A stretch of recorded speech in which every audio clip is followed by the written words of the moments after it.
1 2 3 4 5. Qachon chiqamiz? Shu ani qanday bilishim kerak? 1 2 3 4 5. Assalomu alaykum, assalomu alaykum, assalomu alaykum hammaga. Ovozim yaxshi eshitilayotgan bo'lsa, yaxshi ko'rinayotgan bo'lsam, plus bosib yuboringlar.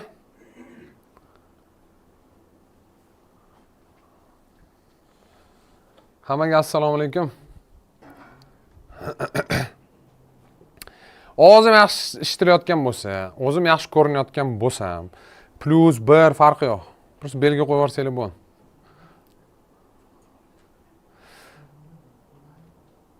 Ketdi. Xo'p, yana bir bora hammaga assalomu alaykum. Maqsad 2026 ikkinchi kun onlayn darslarimizni bugun sizlar bilan birgalikda dangasalik, intizomsizlik haqida xudo xolisa gaplashamiz. Bugun chuqurlashamiz shu mavzuga. Kecha tiyib o'tib ketdik, shu ustidan o'tib ketdik mavzuni. Bugun shu narsaga xudo xolisa chuqurlashamiz. O'zi nima uchun kerak bu mavzu? Sababi juda oddiy. 2026-yilda ming maqsad qo'yishni o'rganing, ming boshqa qiling. Katta ehtimol menga dangasalik qilayotgan bo'lsangiz, hech narsani eplolmaysiz. Juda ham qiyin bo'ladi. Sababi harakat talab, har narsaga til o'rganaman deysizmi, pul topaman deysizmi, marketing o'rganaman deysizmi, nima qilishingizdan qat'iy nazar, siz qanaqadir muayyan harakatlarni amalga oshirishingiz kerak bo'ladi. Xudo xolisa bugun ikkinchi kun, maqsad 2026. Qanday qilib 2026-yilda ortiqcha qiyinchiliksiz va stressiz dangasalikdan butunlay qutulib, kuchli intizom shakllantirish mumkinligi haqida gaplashamiz. Xo'p, demak, bugun nimalarni ko'rib chiqamiz o'zi? Nimalarni o'rganamiz? Birinchi o'rinda stressga qarshi kurashish yo'llari haqida gaplashamiz. Ya'ni tiyib o'tib ketamiz. Asosiy masala bu. Sababi men mindset haqida bugun ko'p gaplashaman sizlar bilan. Nimaga? Sababi qo'rquv, stress va boshqa jarayonlar dangasalikka olib kelish ehtimoli katta juda ham. Dangasalikni yengish eng kuchli usullarini ko'rib chiqamiz. Istalgan ishni 10 barobarga osonlashtirish yo'li haqida gaplashamiz. Bunaqa yo'llar bor. 10 barobarga undan ham ko'proq osonlashtirish mumkin. Tam til o'rganish deysizmi, xotirani rivojlantirish deysizmi, boshqa qanaqadir jarayonlar deysizmi? Qanday qilib mindsetni to'g'ri sozlash men sizlarga tushuntiraman, o'rgataman. Kuchli odatlarni shakllantirish haqida gaplashamiz. Ideal yo'l xaritasini bugun xudo xolisa onboardingga bo'ladi. Jonli efir o'zida jarayonda qatnashing, sovg'alar bor, boshqa masalalar bor va ayrim mashqlar bor. Shularni qilishimiz kerak bo'ladi. Moderatorlar xudo xolisa chatni nazorat qilishadi. Master klass davomiyligi, ya'ni bugungi ikkinchi kunimiz davomiyligi 2-2,5 soat atrofida bo'ladi taxminan. Meni Instagramda belgilasangiz, kirib yoki like bosib qo'yaman yoki o'zim storiesimga joylab qo'yaman, xudo xolisa. Men Davronbek Turdiyev, meni Instagram sahifam, o'z storiesingizda belgilashingiz mumkin bo'ladi. Va jonli efir oxirigacha o'tirganligi sovg'alar bor. Sovg'a qanaqa bo'ladi? Maxsus video darslik va qo'llanma bo'ladi. Prokrastinatsiya psixologiyasi haqidagi video darslik bo'ladi. Prokrastinatsiya nima? Bu dangasalikni ishni keyinga qoldirish turi. Вот eng og'ir ko'rinishi. Ko'pchilik ishni keyinga qoldiradi. Как раз shu haqda video darslik bo'ladi sizlarga sovg'a sifatida bugun oxirigacha o'tirganingiz uchun.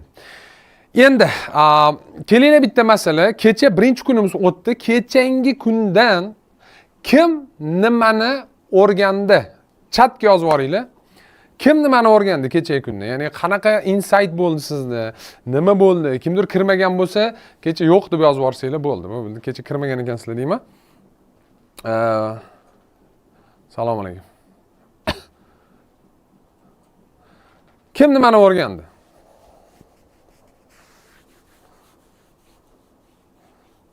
Kimlarga berasiz sovg'ani? Oxirigacha o'tirganlar?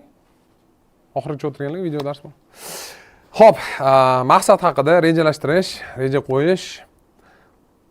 Mana yo'q deb yozganlar kecha qatnashmagan. Kecha kira olmadim.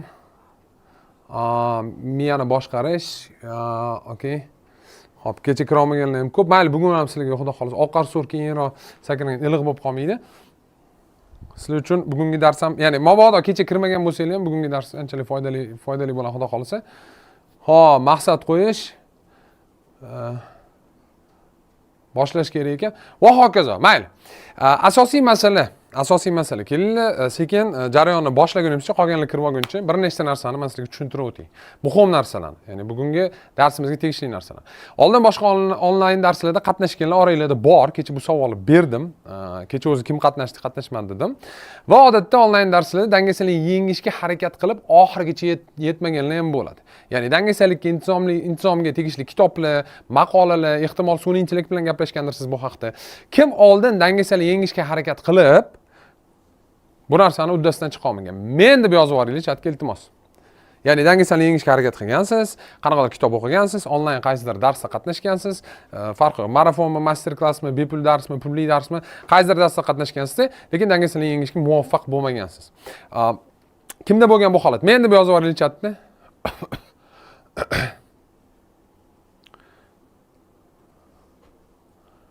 Aha, mana juda ham ko'pchilik. Bu narsa qaranglar, o'zi men bitta narsani aytaman.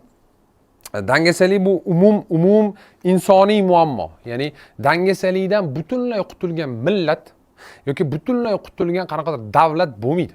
Odatda u yoki bu ko'rinishda hammamizda dangasalik bo'ladi. Shuning uchun agar oldin kurashgan bo'lsangiz, yana bir marta o'zingizni ayblamang. O'zingizni ayblamang. Eng katta, eng yomon narsa bu mindsetni buzadigan narsa bu aybdorlik hissi. Kecha ham xuddi shundan bekor boshlaganim yo'q. O'zingizni ayblarsiz, bundan hech qanaqa foyda bo'lmaydi. Undan ko'ra shu keep moving forward deydi, ya'ni davom etish kerak harakatni. Va bugun ana shu harakatni qanday qilib to'g'ri davom ettirish mumkinligini men 4 ta asosiy qismga bo'lib tushuntirib beraman. 4 ta sir haqida gaplashamiz sizlar bilan birgalikda. 1 2 3 4 deb tushuntirib beraman, keyslarni tushuntirib beraman. Qanday va qayerda ishlatishingiz mumkinligini tushuntirib beraman. Endi dangasalik yengish uchun, kuchli intizom shakllantirish uchun nimalar kerak o'zi? Birinchi o'rinda to'g'ri usul kerak. To'g'ri usul deganda nima nazarda tutyapman? Ilmiy jihatdan to'g'ri usul. Ya'ni haqiqatan ham sizni tabiatingizga, sizni miyangizga, sizni o'zingizga qanaqadir bog'liq yoki tegishligi bo'lgan usul bo'lishi kerak. Miyani qanday ishlashi haqida to'g'ri bilimlar bo'lishi kerak. To'g'ri tekshirilgan va tasdiqlangan bilimlar bo'lishi kerak. Buni ham xudo xohlasa men sizlarga beraman bugun. Men tushuntiraman. Ayniqsa 4-usulda bu narsaga chuqurlashamiz. Ya'ni miya qanday ishlaydi, odat qanday shakllanadi, intizom nimani hisobiga shunaqa ishlaydi va hokazo bu narsalarni men birma-bir tushuntirib boraman. Va bu usullarni o'zida sinab ko'rgan to'g'ri inson kerak. Ya'ni qaysidir inson bu usullarni o'zida sinab ko'rgan bo'lishi kerak. Bizning yo'nalishimiz juda ham maxsus, spesifikasi bor, bir narsani bilasizlar. Shuni hisobiga shaxsan meni yo'nalishimda dangasalik yengish birinchi o'rinda turadi. Birinchi o'rinda turadigan narsa. Intizom dangasalik bo'ladigan bo'lsa, hech qanaqa natijani meni yo'nalishimda umuman hech qanaqasiga olib bo'lmaydi. Xususan ko'p yo'nalishlarda shunaqa bo'ladi o'zi aslida olganda. Til o'rganish deysizmi, boshqa qanaqadir soha deysizmi, biznesmenmisiz, men bilmadim, farqi yo'q. Asosiy masala nimada? Istalgan yo'nalishda qanaqadir usul ishlatib, tajribani olgan inson shu tajribasini bo'lisha oladi. Va xudo xolisa men bugun o'zimni va ayrim shogirdlarim tajribasini bo'lishgan holda men shu 4 ta sirni sizlarga ochib beraman. Va shu usul va bilimlarni to'g'ri tushuntirib berish kerak. Men xudo xolisa bugun sizlarga to'g'ri, sodda, tushunarli qilib bitta ochib beraman. Qanaqadir qiyin mavzular bo'lmaydi yoki qiyin tushunishga qiyin narsalar bo'lmaydi. Hammamiz xudo xolisa insonmiz, bemalol tushunib olamiz. Endi dangasalik shakllantirishda dangasalik yengishda va intizom shakllantirishda eng katta to'siq bu atrof muhit. Birinchi o'rinda gadjetlar, telefonlar, ya'ni gadjetlar, telefon, yana qanaqadir boshqa gadjet, ijtimoiy tarmoqlar, YouTube, Instagram, TikTok farqi. Hammasi odatda shu intizomni buzishga, bizni mana shu gadjetlarning quliga aylanishimizga va dangasalikni rivojlantirishga olib keladi. Endi bu zamon shunaqa, hozir nimadir qilib bo'ladimi bu bilan degan savol tug'ilsa, ha, bu narsa bilan nimadir qilsa bo'ladi va hozirgi mana shunaqa qiyin zamonda ham natijalarga erishadigan odamlarni ko'ryapmiz. Xo'p, keyingi masala muhit ergonomikasi. Ya'ni muhit ergonomikasi nima degani? Bunga ham sal urg'u berishlik kerak bo'ladi. Misol uchun mana kim o'zida mana bunaqa narsani sezgan? Agar sezgan bo'lsangiz hozir men aytaman, nima yozishinglar, qarang. Qaysidir joyda zo'r ishlaysizlar. Tam ofis, maktab, universitet, ishxona, bilmayman, любой joyda shunaqa joyingiz borki, o'sha yerda zo'r ishlaysiz. Qaysidir boshqa joyda ishlay olmaysiz. Misol uchun uy, qayerda ishxonangiz, bilmayman va hokazo. Bir bosinglar kimda shunaqa bo'lgan. Ya'ni qaysidir bitta joyda yaxshi ishlaysiz, yaxshi natijalar olasiz, o'tirib ishlay olasiz, til o'rgana olasiz, boshqa narsa qila olasiz. Boshqa muhitda bu narsaning imkoni bo'lmayapti. Mana shu narsani ergonomika deydi. Kimda bo'lgan bu narsa birni bossanglar, ergonomika degani muhitga mosligi degani. Muhitga mosligi, ya'ni sizga bo'lgan qanaqadir moslik. Nomos muhitlar bor, mos muhitlar bor. Mana shu narsa haqida ham gaplashishimiz kerak. Nimaga? Sababi dangasaligingizni asosiy triggeri, dangasalikni boshlab beruvchi narsa odatda muhit ergonomikasi bo'ladi. Muhit ergonomikasi bo'ladi. Xo'p, keyingi masala va men nazarimda eng katta to'siqlardan biri bu do'stlar. Tabiiyki, do'stlar umumiy olganda do'stlik bu juda ham yaxshi narsa. Do'stlar bu eng yaqin insoniylar, avvalambor ham ota-onalardan keyin va hokazo. Lekin bitta narsani tushunishinglar kerak, do'stlar odatda o'zlari xohlab yoki xohlamasdan sizni rivojlanishingizni xohlashmaydi. Nimaga? Siz chunki umumiy bo'limdan chiqib ketib qolasiz. Misol uchun agar do'stlaringiz bilan har doim ishdan keyin ko'rishib, choyxonada o'tirib, qayergadir borib, aylanib nimadirlar qilib yurgan bo'lsangizda, undan keyin men rivojlanmoqchiman, men o'qishga kirmoqchiman yoki men qaysidir ish qilmoqchiman yoki biznes qilmoqchiman, men o'z ustimda ishlayman. Endi do'stlarimga sarflagan vaqtimni qaysidir qismini mana shu maqsadlarimga sarflayman deb turgan joyingizda bu narsa hech qachon hech qaysi insonga yoqmaydi. Bu narsa hech qachon hech qaysi insonga yoqmaydi. Men o'sha universitetga tayyorlanish jarayonida bu narsani shu yoppasiga his qilganman, juda ham qiyin bo'lgan menga. Yo'q deyishga majbur bo'lganman ko'p odamga. Chiq deganda yo'q chiqa olmayman. Nimaga men universitetga tayyorlanyapman? Ketto anta o'tiraylik, yo'q chiqa olmayman va hokazo. Oqibati yo'q, mehri yo'q, bir narsa yo'q va hokazoga chiqib ketganman oqibatda. Lekin baribir men uchun natija qilish juda ham muhim bo'lgan. Shuning uchun dangasaligingiz va intizomsizligingiz sabablaridan biri do'stlar bo'lish ehtimoli bor. Va bu narsani hech kim rad qila olmaydi. Endi eng katta to'siq qo'llab-quvvatlovchi tizim yo'qligi bo'ladi. Ya'ni eng katta to'siq nima degani qo'llab-quvvatlovchi tizim yo'qligi degani?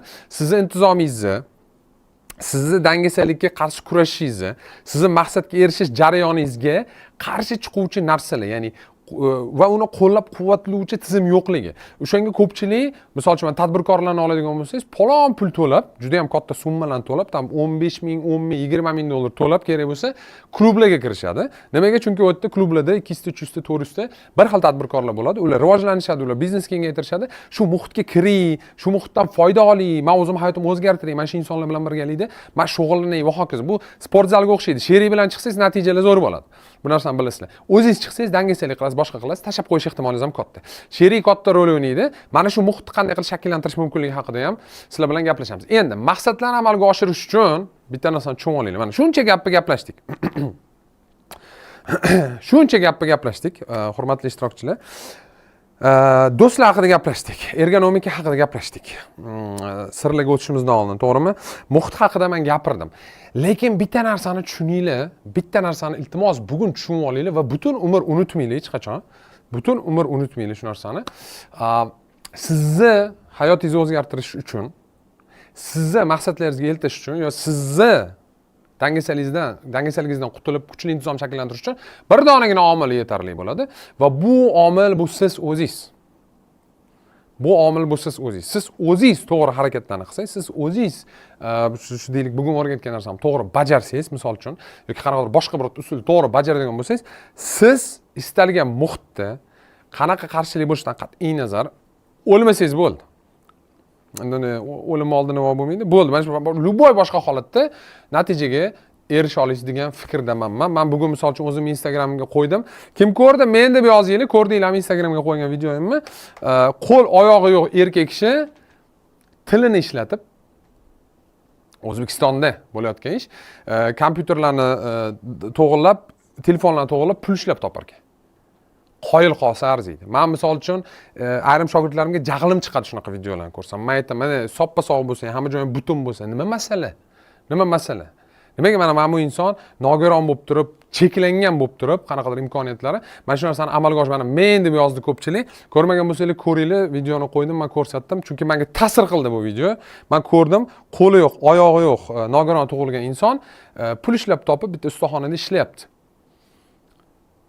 Tushunibsizlarmi? Hammani qo'li bormi? Hammani qo'li bor, xudo xolisa, to'g'rimi? Hamma joyimiz butun, ko'zimiz, quloqingiz eshityapti meni gaplarimni. Tamom. Qanaqadir cheklovlar va hokazolar. Prosta bajarish kerak, tamom. Endi dangasalik joningizga tekkanini ham bilaman. Dangasalik joningizga tekkanini bilaman. Bilaman stressingizni asosiy sababi ham dangasalik. Bilaman kechalari uxlashdan oldin o'ylab yotganingiz sababi ham dangasalik. Bilaman o'zingizni ayblaysiz ham. Menga eng ko'p tushadigan savollar, men savol javob qilganimda juda ham ko'p odam savol yozadi. Endi hammasiga javob bera olmayman. Tabiiyki jismoniy.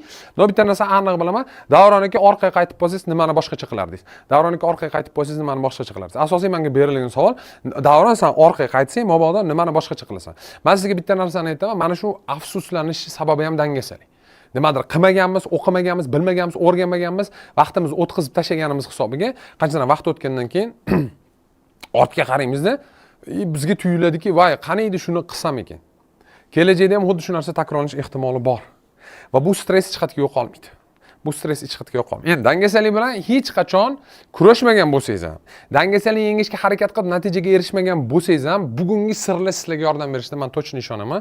Xudo xolisa shu narsani bajarish kerak. Men sizlarga motivatsiyani ham beraman, ko'rsataman, tushuntiraman. Onlayn darsimizning ikkinchi kunining asosiy ikkita maqsad bor. Birinchi maqsad dangasalik kelib chiqishi va u bilan kurashishning eng samarali, yagona yo'lini ko'rib chiqamiz, asosiy yo'lini ko'rib chiqamiz va dangasalik bilan kurashish va kuchli inson shakllantirishning eng kuchli usullari haqida sizlar bilan xudo xolisa gaplashamiz. Endi 2013-yil o'zi men bu sizlarga bugun o'rgatmoqchi bo'lgan usulni men qayerdan va qanaqasiga duch kelganman. 13-yilgi rasmim shu 13-yilning may oylari men eslab qolish bilan shug'ullanish boshlagan paytlarim. Eslab qolish bilan endi shug'ullanish boshlagan paytlar, bahor eslab qolish bilan shug'ullanish boshlaganman va o'sha paytlari men eslab qolish, men sizlarga bitta narsa aytaman, kimdir shug'ullanganmi, shug'ullanmaganmi, shunaqa bir zerikarli narsa-da, zerikib bir til o'rganishga o'xshaydi-da. Undan zerikarliroq bo'lmasa, o'tirish kerak, nimadir qilish kerak, nimadir yodlash kerak, nimadir yozish kerak, sinchkovlik kerak, qunt kerak, sabr kerak, bardavomlik kerak, intizom kerak asosiy masala. Va eslab qolish bilan shug'ullanganimda men juda ham ko'p muammolarga duch keldim. Nima muammolar? O'zi bo'ldi menda, o'zim rivojlandim. Birinchisi dangasalik. Birinchi eng katta muammoim dangasalik, keyin mashq qilish o'rniga aytaman.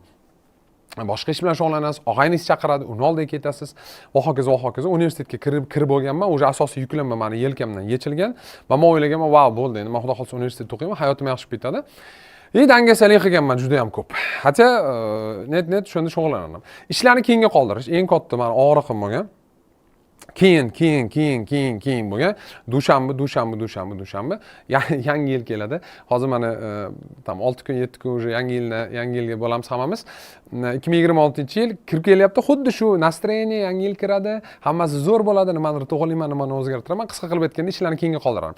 Va katta kutuvlar, lekin natijali kichkina edi. Men o'zimcha eslab qolishdan tam dunyodagi eng zo'r xotira egasi bo'lib ketaman deb o'yladim. Menga shunaqa tuyulardi har holda. Natija bo'lmagan pashti. Boshda ayniqsa juda ham qiynalganman.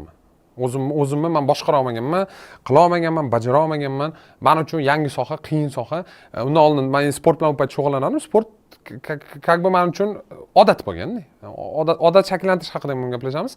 Odat bo'lgan, bemalol narsani bajarib yurganman. Lekin kutuvlar katta, natijali kichkinaligi meni ancha-muncha stressga solib qo'ygan. Va eng katta muammo bu intizomsizlik bo'lgan va prokrastinatsiya bo'lgan. Ya'ni dangasalik, ya'ni boshlashni keyinga qoldirish ham bor-da. U prokrastinatsiya deydi. Prokrastinatsiya bu ishlarni keyinga qoldirish va buni oqibatida doimiy stressga tushasiz. Siz davrga tushib qolasiz.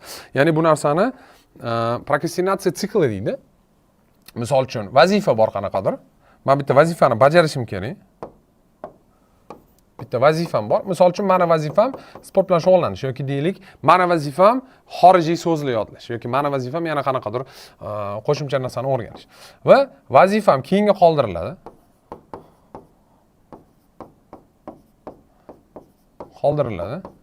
Qoldirish oqibatida men stressga tushaman. Stress meni vazifani keyinga qoldirishni yana ham kuchaytiradi. Men shu aylanib ketaveradi. Ya'ni siz stressga tushasiz, stressga tushganingiz hisobiga qoldirasiz, qoldirganingiz hisobiga vazifangiz bajarilmaydi, vazifangiz bajarolmaganingiz hisobiga stressga tushasiz, qoldirganingiz hisobiga stressga tushasiz. Ya'ni bu davr u yoqqa bu yoqqa ham bir xil ishlaydi. Bu narsani sikl prokrastinatsiya deydi. Ya'ni prokrastinatsiya davri. Mana shu davr eng katta hayotingizdagi eng asosiy resursingizni sarflab tashlaydigan narsa. Ko'pchilik pul deb o'ylaydi hayotdagi asosiy resurs. Vaqt hayotingizdagi asosiy resurs bu vaqt.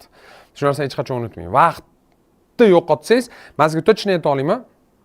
Misol uchun mana qaranglar, yoshi 30 ga kirmaganlar plus bosinglar-da. Men sizga bitta kichkinagina remarchka qilib beraman. Yoshi 30 ga kirmaganlar plus bosinglar. Bir marta biz marafonga borganimizda Hasan Husan aka ustozlar bilan menga zo'r gap gapirganlar.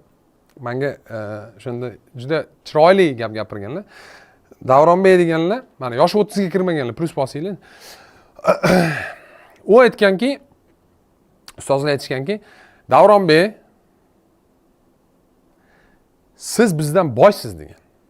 Men endi o'ylayapman, qanaqasiga men ustozlardan boyman. Ularning ham katta bizneslari bor, anta 200-150 million dollarlik proyektlar qilishar. Men qanday boyman sizdan desam, vaqt.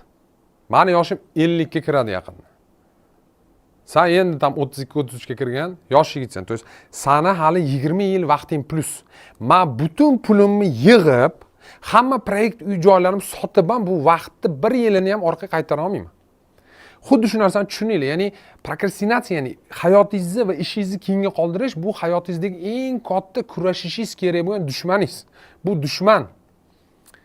Va har bitta plus qo'ygan inson mendan karrasiga boy. Men 35 yoshga kiraman. Men o'sha 35 ga kirdim. Tushunsizlarmi? Bu yerda sizlarda juda katta qo'shimcha vaqt bor. Agar 30 ga kirmagan bo'lsanglar, kamida 5 yil vaqtinglar bor. Kamida 5 yil vaqtinglar bor. Men u vaqtda hech narsa qila olmayman. Hozir men dunyoni pulni ishlab, milliarder bo'lib, haligi 5 yil orqaga qaytaraman desam, nima bo'ladi? Natija bo'lmaydi 100%. Shuning uchun prokrastinatsiya mening eng katta dushmanim deb qabul qilinglar. 2016-yilda hali ham xotira mashqlarini kuchli bajarishda o'zimga kuch topa olmaganman o'shanda. U paytda o'sha oziq-ovqat do'konida kechalari o'tirardim-da va men jahon chempionatiga tayyorlanishni boshlagan paytlarim edi. Eslab qolish bo'yicha jahon chempionatiga tayyorlanish va birinchi katta tizimni tuzganman. Tizim degani mana bunaqa tizimlar bo'ladi. Bizda mana bunaqa kartochkalar bo'ladi. Shug'ullaniladi bu narsalar bilan. Mana shunaqa tizimni kattasini tuzganman. Bu yerda 100 ta, menda 1000 ta bo'lardi. Bitta korobkani oldimga olardim-da, kechqurun o'tirib narsa sotardim. Bitta ostanovka do'konni olib, bitta og'aynim bilan ozgina sarmoya kirgizganman, men yurg'izganman. Odamlar kelardi, savdo bo'lardi, kunduzi bitta boshqa bola turardi. Ishchimiz bo'lardi, unga oylik berardi kunlik. Men kechqurun kelardim, soat 6-7 dan keyin kelardim, ertalab 5 gacha turardim. O'sha paytda klient kirganda klientga qarardim, narsalarni uzatardim, pulni olardim, kassaga solardim-da. Qolgan payt o'tirib, mana shunaqa eslab qolish tizimlarini men o'zim uchun tuzishni boshlaganman. Rosa qiynalganman, chunki tizim katta, tam 1000 ta bitta yangi til o'rgandim deb hisoblasanglar bo'ladi bu tizimni tuzgunimcha. Va 2017-yilda o'sha oziq-ovqat do'koni o'xshamagan, yurg'iza olmaganimizda, yopganimizdan keyin men maktabga ishga kirganman. Maktabga ishga kirgan paytlarim ham jahon chempionatiga borishim kerak edi. Meni asosiy maqsadim bo'lgan, eslab qolish bo'yicha men jahon chempionatiga boraman, yutaman, yutmayman, umuman farqi yo'q. Men yuta olmasligimni ham bilardim u payt. Sababi juda ham kuchli, tam Xitoy, boshqa qanaqa davlatlardan kuchli eslab qoluvchilar bor. Men bitta o'zimman, bir donagina o'zimman, hech qanaqa pulim ham yo'q. Jahon chempionatiga borish uchun o'tdan zo'rg'a pullarni terib, taxlab, bir-biriga qadab qiynalib viza olishga. U davrlarda tim bo'li qiyin edi. Har holda menga ayni qiyin edi. Men umuman boshqa davlatga chiqmagan insonman. Bitta Rossiyaga chiqqanman xolos. Bundan oldin ishlash uchun shunda ham va 17-yilda oxiri jahon chempionatiga bordim. Ya'ni Shenzhen shahrida bo'lgan Xitoy eslab qolish bo'yicha jahon chempionati. 2-3 dekabr kunlari bo'lgan. Esimda, ya'ni qishchi boshda bo'ladi, dekabr boshda bo'ladi jahon chempionati eslab qolish bo'yicha. Borganman. Qaytganimdan so'ng menda mashqlarni davom ettirganman, lekin bitta muammo bo'lgan. Meni asosiy maqsadim jahon chempionatiga qatnashish edi. Men o'ylaganman, davron jahon chempionatiga qatnashasan 2017-yilda. Mana shu maqsadingga erishsang, ya'ni etaplarni qaranglar. Men eslab qolish bo'yicha shug'ullandim, chala-chulpa qilib nimadir qilib olib keldim. Katta tizimni tuzdim. 2017-yilda jahon chempionatiga bordim. Zo'rg'a bordim.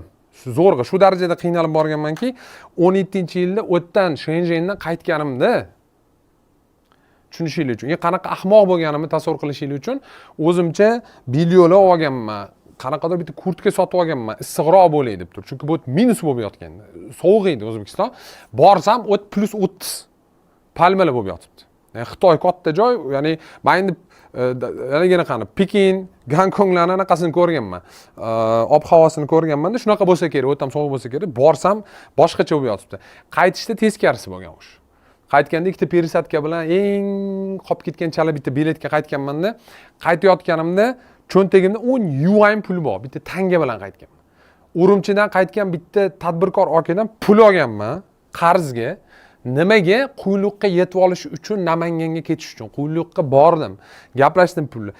Kelayotganimda og'aynilarimga telefon qilib bitta kechasi zo'rg'a bittasiga tushib, u meni kutib olib, yo'l kirani to'lab bergan. Shuncha narsadan o'tib maqsadimga erishganimdan so'ng menda mashq qilishga ishtiyoq umuman o'lgan. Birinchi o'rinda sharoit ham yo'q edi. Chunki men qaytib kelganimdan keyin ishxonamdan ham qarz edim, tam 2 oy, 3 oy oldindan olganman-da, qolganini o'tdan yiqqanman. Mashq qilishga sharoit yo'q. Puli yo'q. Kelajakni umuman ko'rmayapman. Prosta jahon chempionatiga borib kelganman o'zimcha. Keyingi masala, ya'ni sharoit yo'q, pul yo'q, mayli, bu asosiy haligi omillar emas, menimcha. Maqsadga erishishimda eng asosiysi motivatsiya o'lgan, yo'q bo'lgan motivatsiya. Ya'ni men keldim, bo'ldi, endi hamma narsani qilib bo'ldim, nima qilay endi? Tushunasizlarmi? Amanda hech qachon o'sha paytlari har holda men o'ylamaganman tam. Pul qilaman, onlayn biznes qilaman yoki nimadir qilaman degan fikr bo'lmaganda, chunki biznesdan kuyib menga уже o'ylaganman, yo'q, menga emas ekan, men qilmay qo'yaveray bu narsani deganmanda, maktabda ishlab qolay deganman. Va meni ideyam nimadan iborat edi? Mana shu motivatsiyani qayta tiriltirish edi. Uni qaytarish uchun men miya haqidagi kitoblarni o'qish boshladim. Juda ko'p kitob o'qidim. Miya qashshoqligi, Matthew ko'p kitoblarni topdim internetdan.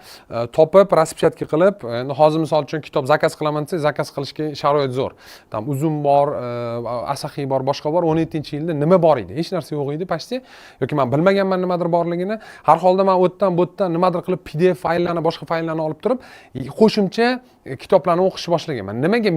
Nimaga aynan miya haqida kitob o'qiganman? Miya haqida kitob o'qiganim sababi miyamni boshqarishi fundamental usullarni o'rganmoqchi bo'lganman. Meni ideyam shundan iborat ediki, men miyamni boshqara olsam, men o'zimni motivatsiyamni boshqara olaman. Men miyamni boshqara olsam va miya qanaqa ishlashini tushunsam, men dangasaligimni yenga olaman. Asosiy g'oyam shunday edi va bitta gap aytaman, men adashmagan ekanman. Men shu narsani o'shanda tushundimki, ha, demak men to'g'ri yo'l topdim. Va men to'g'ri yo'l tanladim va 2018-yilda men o'sha olgan bilimlarni ishlatib, yana ham push qilib turib 2018 fevral shuni yarmida Rossiya rekordini o'rnatyapman. Mana shu hayotim burilish nuqtasi deb qabul qilsanglar bo'ladi, chunki bundan keyin, bu Rossiya rekordidan keyin bo'ldi. Men hayotim butunlay o'zgarib ketdi. Taktika bilan hamma narsa o'zgarib ketdi. Va mana o'sha sertifikatim, ya'ni bilaman, videosini ko'rganmisizlar yo'qmi? YouTube kanaliga kirsanglar, bor meni YouTube kanalimda. U yerda 3250 ta raqamni men eslab qolib turib, Rossiya rekordini o'rnatganman. Juda ham katta kolossal nagruzka. Haligacha o'sha videoni ko'rib, o'zim o'ylayman, qay darajada qiyin vazifani bajara olganimga hayron qolaman. Lekin asosiy masala intizom va dangasalik yengani mana shu narsaga menga yo'l ochib bera olgan. Mana shu o'rgangan texnikalarim, sizlarga bugun o'rgatmoqchi bo'lgan texnikalarim aynan mana shu sertifikatgacha menga yo'l ochib bergan. Bu sertifikat keyin meni butun boshqa yo'llarimni ochib tashlagan. Meni eslab qoluvchi o'qituvchi sifatida karyeramni vobshe osmonga ko'tarib tashlagan. Endi bugun sizga kuchli intizom shakllantirish va dangasalik yengish bo'yicha 3 ta, aniqrog'i 4 ta asosiy sirni ochib beraman. 4 ta asosiy sirni ochib beraman. To'rtinchisi bizda neyrofiziologiya bo'ladi, xudo xolasa, ya'ni miyangiz qanaqa ishlashini tibbiy ayrim qonun qoidalarni tushuntirib beraman. O'sha qonun qoidalarni tushungan inson katta ehtimol bilan dangasalik yengishi ancha osonlashadi. Endi dangasalik yengib kuchli intizomni shakllantirish uchun 3 ta bazaviy sir. Birinchisi, qanday qilib dangasalik yengish uchun mindsetni tayyorlash kerakligini o'rgataman sizlarga. Mindset nima, qanday tayyorlanadi, qanday qilib qiyinchilikdan sinib qolmasligingiz uchun siz o'zingizni to'g'ri fikrlashga o'rgatishingiz kerak, nima qilish kerak va hokazo. Ikkinchi sirimiz, istalgan ishni 10 barobarga osonlantirishni bitta zo'r insightini men ochib beraman. Men uchun shaxsan rekordga tayyorgarlik bo'layotgan paytda kuniga bir necha soatdan to'xtamasdan shug'ullana olishimni sababi bo'lib bergan mana shu sir. Men o'zimni majbur olganman. Undan oldin ko'p shug'ullana olmaganman. O'zimni majburlay olmaganman. Og'ayni, pog'ayni, tuda-suda va hokazo bo'lib ketgan. Va shuni sababini aniqlaganimdan keyin mana shu narsani o'rgandim. Sizlarga ham xudo xolisa o'rgataman. Va kuchli odatlarni shakllantirish uchun tasdiqlovchi ta'lim usulini o'rgataman. Tasdiqlovchi ta'lim odat shakllantirish, odat esa asosiy narsa. Odat esa asosiy narsa. Taqdiringni o'zgartirmoqchi bo'lsang, odatlaringni o'zgartir deyshadi qadimgilar. Bekorga aytilmaydi, ishoninglar. Agar odatlaringiz o'zgarsa, odatlangan narsalaringiz o'zgarsa, siz umuman boshqa levelga chiqasiz. Men eng yaxshi ko'rgan gapim, men juda ham yaxshi ko'raman shunaqa gapni. Bu nima degani? Ekstremal yuqori natijalar degan gap. Bizga oddiy natijalar kerak emas. Bizga ekstremal yuqori natijalar kerak. Biz o'zimiz sohamizda eng yuqori, imkon qadar eng yuqori natijalardan birini olishga harakat qilishimiz kerak. Va mana shu tasdiqlovchi ta'lim shu narsaga xudo xolisa sizlarga yordam beradi. Mana shu 3 ta asosiy sir. Kelinlar boshlaymiz. Tayyor bo'lsanglar, bir bosib yuboringlar, bo'ldi. Men boshlayman, birma-bir hozir ochib beraman, xudo xolisa. Chuqurlashib ketdingiz. Chuqurlasha olmaymiz bugun lekin. Chuqurlash uchun 1 yil shug'ullanishim kerak sizlar.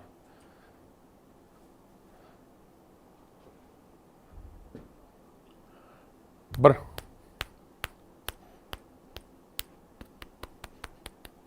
Hop, ketdik. Birinchi sir. Qanday qilib dangasalik yengish uchun mindsetni tayyorlash kerak. Ketdik. Men aytgan usul o'zi boshqalarda ishlaydi. Ya'ni menda ishladi. Okay. boshqalarda ishlaydi. Ba'zilarda shunaqa tushuncha bor. Mana o'zi xalq orasida bitta ajoyib narsa borda. Kimdir nimadir qildimi, demak u talant. Men вот prям точно ayta olaman. Kecha ham bu haqda gaplashdik. Men ozgina remarka qilib o'taman. Men shu paytgacha, men shu 7 yildan beri, 18-yildan beri men dars beraman, eslab qolish bo'yicha. Undan oldin shuncha yil shug'ullanib keldim. Qancha natijalar bo'ldi, u bo'ldi, bu bo'ldi. Jahon chempionatiga borib yutdik komanda bilan. Talantli odamni ko'rmaganman. Hazil aytaman, men talanti bor. Men oldimga kelib, srazu birinchi kundan yorib tashlagan inson ko'rmagan ko'zimga. Ehtimol bordir, Xudo biladi. Qayerdadir yurgandir shu inson. Men ehtimol ko'rmagandirman uni. Lekin men ko'rmadim degani, bu degani bunaqa odamlar kam degani. Yo'q degani emas, lekin bunaqa insonlar kam degani. Kecha Gauss yo'yini sizlarga bekor ko'rsatmadim. 95% inson o'rtacha bir xil qobiliyatga ega bo'ladi. Shuning uchun manda ishlagan narsa bu nima degani? Qaranglar. 95% inson bir xil qobiliyatga ega bo'ladi degani, manda ishlagan narsa 95% insonda ishlash kerak degani. Manda ishlagan narsa даже undan ham ko'p, chunki daholarni inobatga olmaymiz. Daholarga вообще oson. Ular bemalol qiladi. Ularning miyasi umuman boshqa levelda ishlaydi. Va 95% inson kamida ishlata oladi. Shuning uchun bugun sizlarga o'rgatgan usulimiz siz o'zingiz hayotingizga integratsiya to'chna qilasiz. Endi 3 ta toifadagi asosiy odam bor. Qaranglar, men hozir bitta sinchiklab tushundim. Men uchratgan 3 ta inson bo'ladi. Birinchi toifa menda o'xshamayapti degan insonlar. Menda o'xshamayapti degan insonlarni men qanaqa insonlarga o'xshataman? Ular qanaqa odamlar? Ular mana bunaqa. Va keladi, deylik, turniy tortinish misol uchun. Keladi, endi ko'pchilik ko'p tortana olmasa kerak, bilmayman, men sport bilan shug'ullanganimda 20-25 ta tortinardim. Endi hozir естественно buncha tortina olmayman. Tortinsam 10 ta tortinsam kerak hozir. Lekin masala nimada? Tortinishni logikasi til o'rganishda ham, biznes qurishda ham, boshqa joyda ham bor. Bunaqa insonlar, menda o'xshamayapti degan insonlar qanaqa bo'ladi? Ular keladi, turnirga chiqadi. Zo'rg'a 5 ta tortinadi, "Voy, qo'lim og'riyapti." Cho'ti tortina olmayman deydi, suradi ketadi. Qaytib kelmaydi. Yana bir marta urinib ko'ray, yana bir marta qilib ko'ray degan tushunchani o'zi yo'q-da. Misol uchun menda ham bo'ladi bunaqa odamlar, oldinlari offlayn ham o'tardim darslarni. Offlaynda ham keladi, "Menda o'xshamayapti" deydi. Men aytaman, birinchi kun inson birinchi kun yoki deylik yana bitta misol, diqqatga mashq beraman. Kuniga diqqat mashqlarini kuniga 5 minut bajariladi-da. 5 minut bajarsangiz, qanchadan vaqt o'tgandan keyin, tam 1 oy o'tadi, 2 oy, 3 oy, hammada har xil vaqt o'tadi. Sizni diqqatingiz kuchayishni boshlaydi. Men shu diqqatni misol uchun juma kuni o'rgatdim. Juma o'tirdik darsimizda, bizda darsda dushanba, chorshanba, juma kunlari bo'lardi. Men aytardim, "Mana shu mashq qilgin" derdim. Dushanba kelib, "Aka, meni diqqatim kuchaymadi, menga foydasi yo'q ekan" dedi.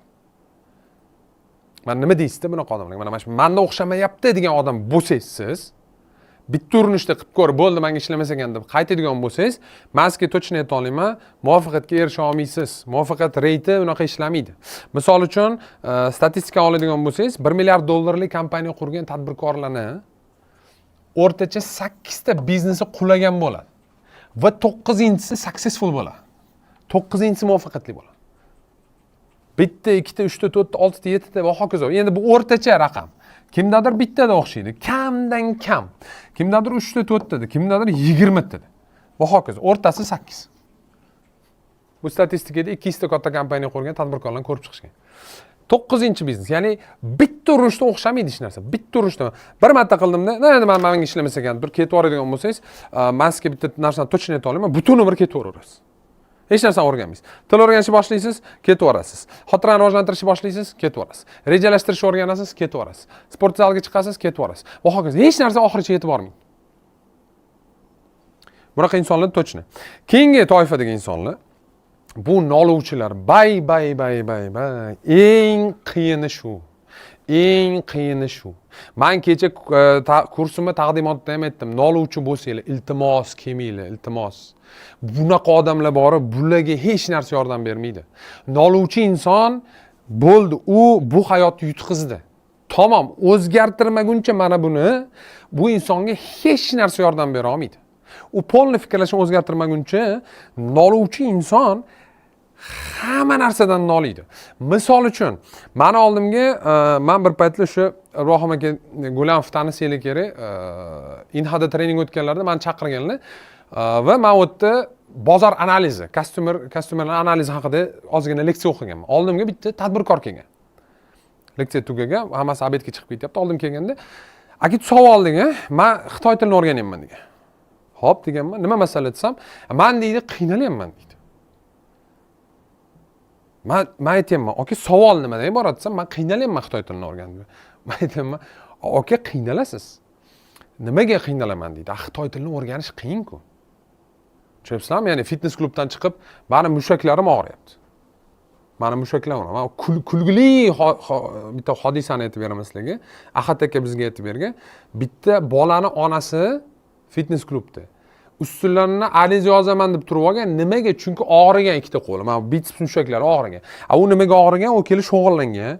Bu yerdan trener davay deb shug'ullantirgan, ko'targan, boshqa qilgan, qo'lim og'riyapti, qo'lim ko'tara olmayman degan uyda onasi voy meni bolam deganda ustidan yozmoqchi. Tupizm emasmi? Bu ahmoqlikning oxirgi darajasi emasmi? Tushunasizlarmi? Noluvchi insonlarga hech kim yordam bera olmaydi. Men shaxsan yo'q. Tavba qildim. Ishoninglar, chunki bunaqa odam hamma narsada til o'rganishda ham qiynalyapman. Xotiram rivojlantirishda bu qiyin bo'lar ekan. Maqsad qo'yish, kecha tushuntirdim men maqsad qo'yishman. Stikerlarni olasizlar, yozasizlar. Voy, yozish kerak ekan, o'qilish kerak ekan, divandan turishim kerak ekanman. Bitta gap aytaymi, agar mabodo noluvchilik xarakteri sizlarda bo'lsa, men sizlarga bitta narsani aytaman. Birinchi o'rinda shuni yo'qotishga harakat qilinglar. Birinchi qilishingiz kerak bo'lgan ishinglar umringizda, butun hayotingizda noluvchilik xarakterini yo'qotishdan iborat bo'lish kerak. Nima qilasizlar? Psixologga borasizlarmi, o'z ustingizda ishlaysizlarmi, ko'chib ketasiz, men bilmayman. Lekin asosiy masala, men sizlarga aytaman, agar mabodo xarakter noluvchi xarakter bo'lsa, men endi harakat qilaman bugun, shu ko'rsatib berib, tushuntirib berib, yo'l ko'rsatib berishga. Lekin tushunib olinglar, uni o'zgartirmas ekansiz, siz bu dunyoda deyarli hech narsaga erisha olmaysiz. Noluvchi vobshe dahshat, u prям eng oxiri shu rak kasalligining oxirida u, tushundingizmi? Bo'ldi, odam o'sha anaqa. Endi 3-toifadagi men ko'rgan odamlar bu pozitiv befarq insonlar. Mana shu insonlar dunyodagi eng kuchli insonlar deb hisoblayman. Nimaga? Dunyodagi eng kuchli insonlar deb hisoblayman. Sababi juda oddiy. Bu insonlar qiyinchilikka xuddi bor bo'lgandek qaraydi.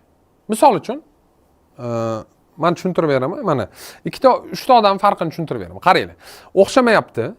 Noluvchi odam va pozitiv befarq odam.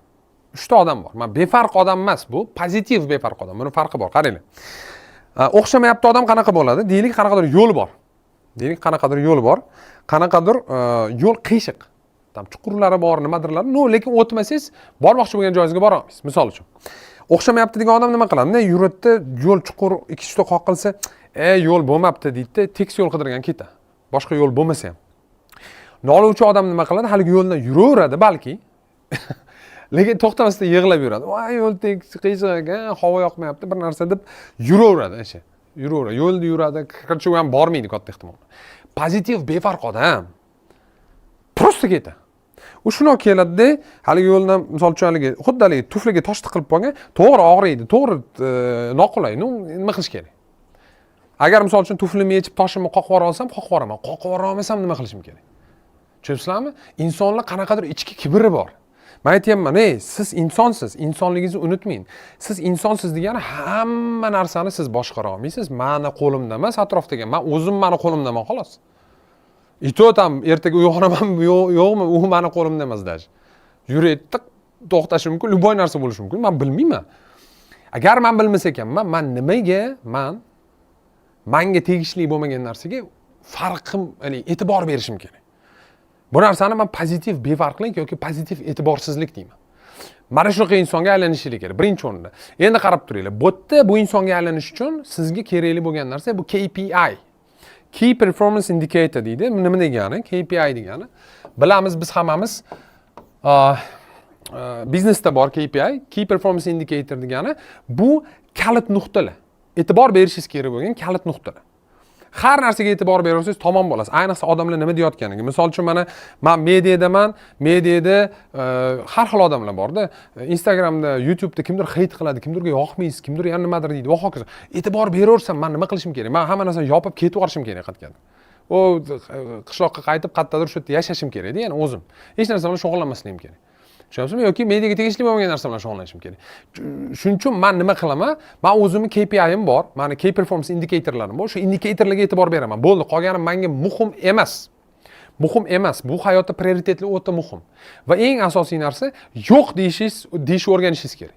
Kerak emas narsa. Endi dangasalarni yenga olmagan bitta sotuvchi haqida aytib beraman sizlarga.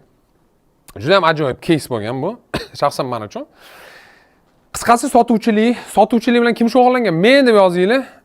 Sotuvchilik bilan kim shug'ullangan? Men deb yozinglar. Sotuvchilik bilan kim shug'ullangan? Men deb yozinglar. Kim shug'ullangan? Bormi, men yoki yo'q deb yozinglar shug'ullanmagan bo'lsanglar, sotuvchilikni bitta kichkinagina nuqtasi bor. Shu nuqtasi haqida men aytib o'taman sizlarga. Ajoyib nuqtasi haqida aytib beraman. Qaranglar. Sotuvchilikda shunaqa bo'ladi. Sotuvchilikda misol uchun 100 ta telefon raqam bor yoki 1000 ta telefon raqam bor. Oladida sotuvchi telefon qiladi. Alo, assalomu alaykum. Men mana shu kompaniyadan to'da va hokazo. Bora deydi kimdir. To'g'rimi? Kimdir yo'q deydi. Bo'ldi, men kerak emas deydi, tars uradi. Ikkinchi qo'ng'iroq qiladi. Qachon deydi? Uchinchi qo'ng'iroq qiladi. Bora deydi va hokazo. Kimdir so'kib beradi. Kimdir telefon qilma menga deydi. Kimdir yana nimadir deydi va hokazo. O'ta qiyin kasb.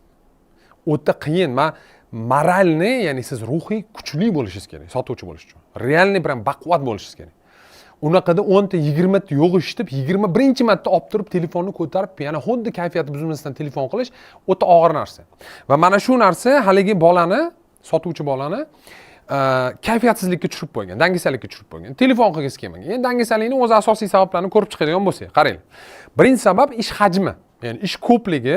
Bu haqda ikkinchi sirda men sizlarga aytib beraman. Istalgan ishni hajmini kamaytirib 10 barobarga osonlashtirishni tushuntirib beraman.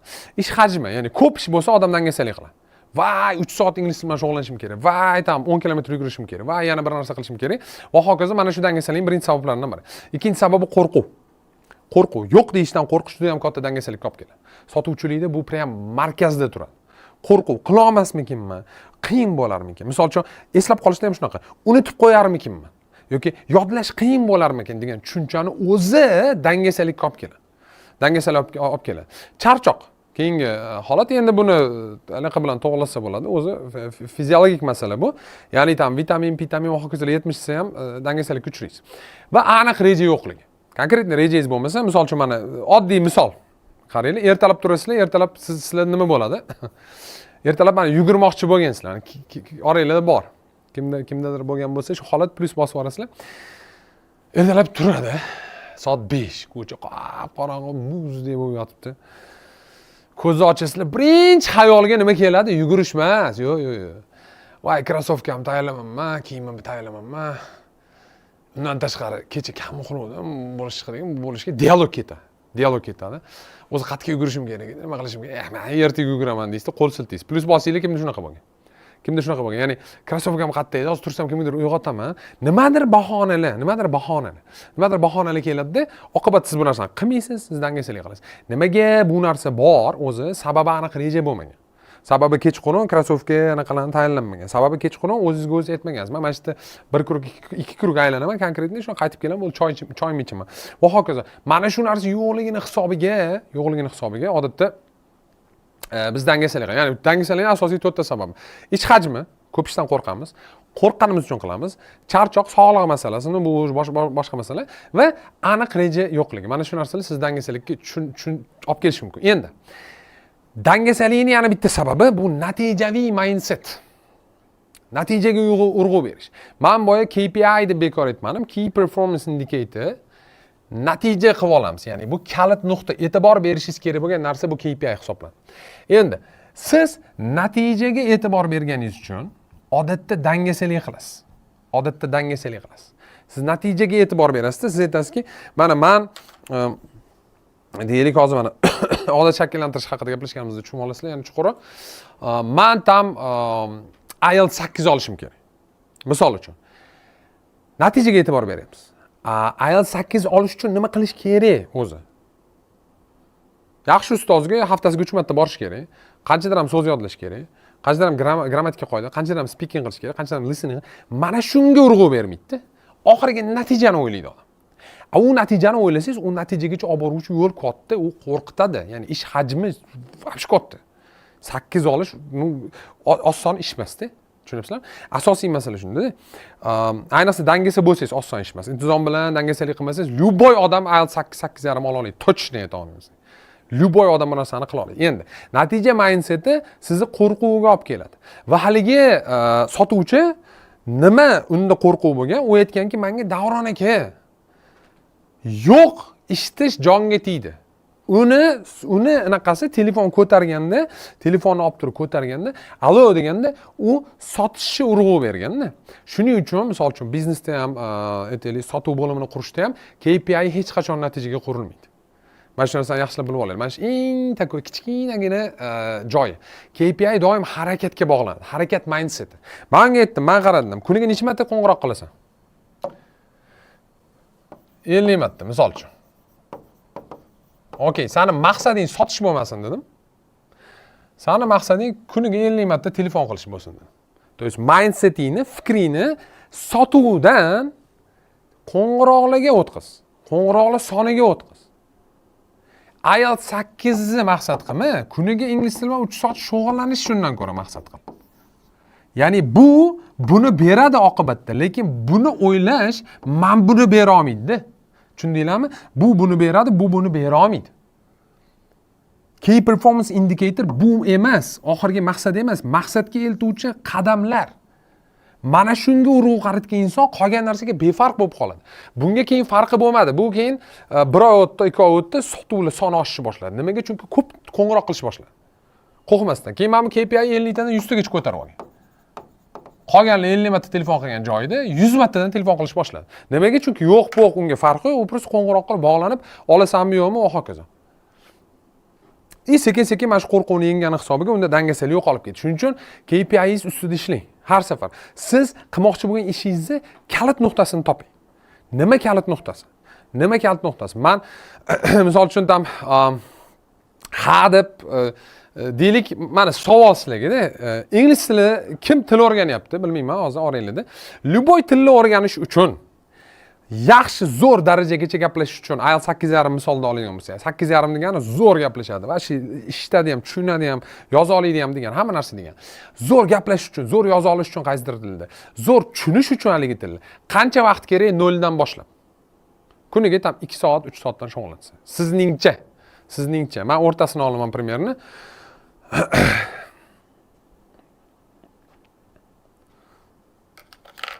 Nima deb o'ylaysizlar? Sizningcha.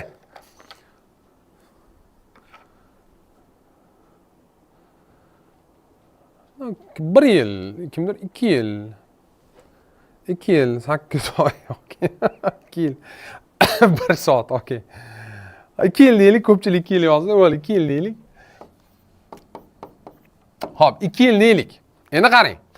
2 yildan keyin zo'r natija turibdi. Agar siz o'zingizni hayolingizni faqatgina mana bunda ushlasangiz, 2 yil natijasiz yurishga chidolisizmi degan savolni berishingiz kerak o'zingizga.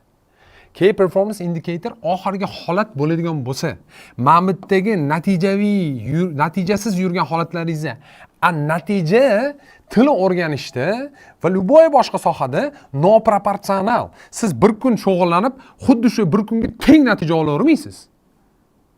Natija o'sadi. Ya'ni siz kerak bo'lsa 3 oy hech narsani sezmasdan har kun shug'ullanishingiz mumkin. 3 oydan keyin paxta o'sib qoladi. Mana shu 3 oy o'tishi uchun, mana shu 3 oy natijasiz shug'ullanib yotibsiz, ishlab yotibsiz, hech narsa o'zgarmayotgandek tuyuladi. Shu tuyg'uni yo'qotish uchun KPI mana bu zonada ushlash kerak. Ya'ni sotuvda emas, qo'ng'iroqlar sonida ushlash kerak. Tushundingizmi? Misol uchun sport bilan shug'ullanganingizda ham kachchok bo'lishingiz yoki ozishingiz yoki boshqa narsada emas, fitnessga chiqish soni eng muhim narsa bu yerda. Tushundingizmi? Ya'ni sonni qattaligini aniqlashni biling har safar. O'shanda sizga ancha oson bo'ladi. O'shanda dangasalik bo'lmaydi. Nimaga? Chunki qo'rquv yo'q. Chunki bu yerda son rol o'ynayapti xolos. Siz qanaqadir g'ayrioddiy, g'ayritabiiy natijalarni qilishingiz kerak bo'lmaydi. Ya'ni siz mindsetingizni natijadan harakatga o'tkazishingiz kerak. Natijadan harakatga o'tkazish kerak. Yana bitta kichkinagina remarka beraman shu yerda. Ya'ni kichkinagina asosiy narsani aytib o'taman. Qaranglar. itogoviy natija sizga bog'liq emas. Sizga bog'liq holati natijani sababini qilish. Boy bo'lasizmi? Boy bo'lmaysizmi? Buni oldindan bila olmaysiz. Siz boy bo'lish uchun maksimal sabablar qila olasiz. Payitogi bu narsa sizga nasib qiladimi yoki qilmaydimi? Bu yog'i ko'pincha qorong'i. Gar shunaqa ekan, men o'zimcha bashoratchilik qilib, bunaqa bo'ladi, men uncha olaman. Emas, men shuncha harakat qilaman deganim yaxshiroq menga. Kamida kam bo'lmayman. Tushunyapsizmi? Chunki men qanchadir ham harakatimni, barakatimni yig'ib olgan bo'laman. Mana shu zonaga e'tibor berish kerak. Xo'p, larni bir bosib olinglar, tushunarli bo'lsa, birinchi anaqamiz. Birinchi asosiy qismimiz. Ikkiga o'tamiz.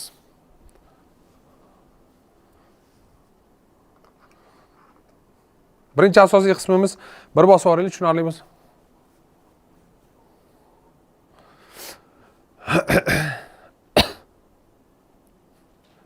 Bir yilda bo'lmaydimi? Endi bo'lishi mumkin bir yilda. Kuniga 2 soatdan shug'ullanib, bir yilda 8,5 noldan teng bo'ladi. Sal qiyinroq bo'lishi mumkin, lekin bo'lishi mumkin emas demayman. Tilga ham bog'liq. Masalan, ingliz tili osonroq, xitoy tili qiyinroq o'rganish va hokazo. Xo'p, lan ikkinchi sir. Istalgan ishni 10 barobarga osonlashtirish ajoyib bitta usulni o'rgataman. Meni hayotim shaxsan qutqarib qolgan usullardan biri bu va meni juda ham ko'plab shogirdlarimni hayotlarini qutqarib qolgan usullardan biri mana shu usul hisoblanadi. Xudo xohlasa sizlar bilan hozir bo'lishaman. Qaranglar. Asosiy fikr ko'pchilik odamda bu meni kuchim yetmaydi. Misol uchun, meni kuchim yetmaydi, ingliz tili bilan kuniga 3 soatdan shug'ullanish. Osonmas chunki, to'g'rimi? Meni kuchim yetmaydi, qanchadir ham narsani qilish. Meni kuchim yetmaydi, ya'ni kuch yetishmovchiligi bizda asosiy sabablardan biri qilib ko'rsatiladi. Endi, ikkinchi masala, talantim yetmaydi. Men talantim yetmaydi, va hokazo. Men talant haqida alohida gaplashdik. Bu takoy nima deydi? Kam uchraydigan bir mo'jizaviy narsalardan biri deb qabul qilyapmiz. Chunki talantingiz bo'ladi bo'lmaysiz, tanlamaysiz. Talantli insonlar prinsipi kam. Ularning inomati komil. Bizga daxli yo'q, biz oddiy insonmiz hammamiz. Bizga mehnat kerak. Endi super kuchli bo'lish uchun men super gapni juda yaxshi ko'raman. Super degan gapni nimaga? Super degani bu orttirilgan, giperbolizatsiya qilingan, kuchaytirilgan holat. Super miya, misol uchun, dunyodagi eng zo'r miya yoki 99% miyalardan kuchli miya yoki super usul va hokazo, ya'ni super kuchli bo'lish uchun, haqiqatan ham любой ish qila olish uchun, istalgan og'irlikdagi ish qila olish uchun bitta zo'r usul bor. Va bu usul qanaqa bo'ladi? Endi, o'zi super kuchli bo'lish bizdan nimani talab qiladi? Birinchi o'rinda qurbonlikni talab qiladi. Misol uchun, agar siz deylik, вообще dahshat darajaligacha erishmoqchi bo'lsangiz, 10 million dollarlab, 100 million dollarlab pul topmoqchi bo'lsangiz, olimpiya chempionatini yutmoqchi bo'lsangiz, eslab qolish bo'yicha jahon chempionatini yutmoqchi bo'lsangiz, IELTS dan 9 olmoqchi bo'lsangiz, yoki 8,5 olmoqchi bo'lsangiz, yoki qaysidir boshqa tilni вообще dahshat narsaga darajagacha o'rganmoqchi bo'lsangiz, siz juda ko'p narsani qurbon qilishga majbur bo'lib qolasiz. Va bu fakt. Bu narsani sacrifice deydi, ya'ni siz qurbon qilasiz. Vaqtingizni qurbon qilasiz. Do'stlaringiz bilan ko'rishishingizni qurbon qilasiz. Katta biznes qurayotganingizda oilangizga ajratayotgan vaqtingizni qurbon qilishga majbur bo'lasiz.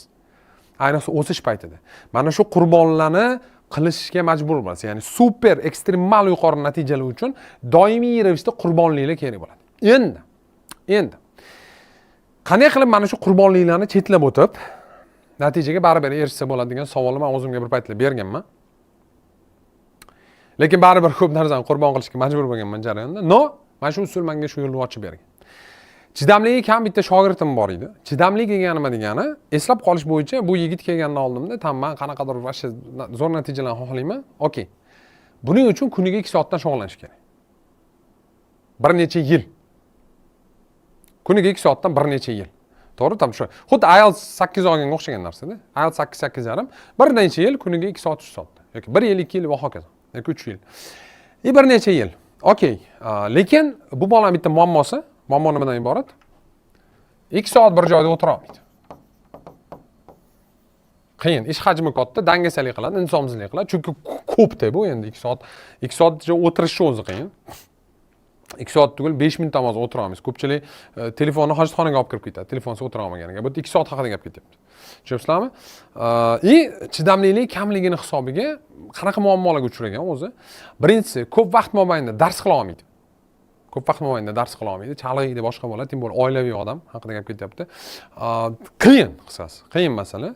Ko'p vaqt mobaynida dars qila olmaydi, lekin xohishli dahshatda. Tushunyapsizlarmi? Xohishli, tam xotirani vashli zo'r qilmoqchi. Okey. Diqqat chalg'ib ketadi, to'xtamasdan. Chalg'ituvchi faktorlar bor. Ko'p keyin diqqat ko'pga bormaydi. Hech kim chalg'itmasa ham 15 minut o'tadi, chalg'ib ketadi. 15 minutdan yog'iga o'ta olmaydi. Va ko'p ishlashga dangasalik qiladi. Ko'p ishlashga degani, misol uchun hozir men hozir o'tirib 3 soat ingliz tili bilan shug'ullanaman desam, voy dod devorasizlar. Undan ko'ra borib serial ko'rganingiz yaxshi, to'g'rimi? Mazza qilganingiz yaxshi, og'aynilar bilan aylanganingiz yaxshi, lekin o'tirib olib biror soat dars qilish, realniy, moralniy qiyin narsa. Tem bo'lib buni har kun qilib borish kerak. Natija olish uchun. Endi mana shu joyda men unga shu bitta zo'r narsani tushuntirganman. Sizlarga savol, bir tonna yukka odam 10-qavatga o'zi olib chiqa oladimi? Ha, yo'q. Farqi yo'q. Nima deb o'ylaysizlar? Bir tonna yukka odam 10-qavatga o'zi olib chiqa oladimi? Bir tonna yuk. Bir tonna 1000 kilogramm bo'ladi.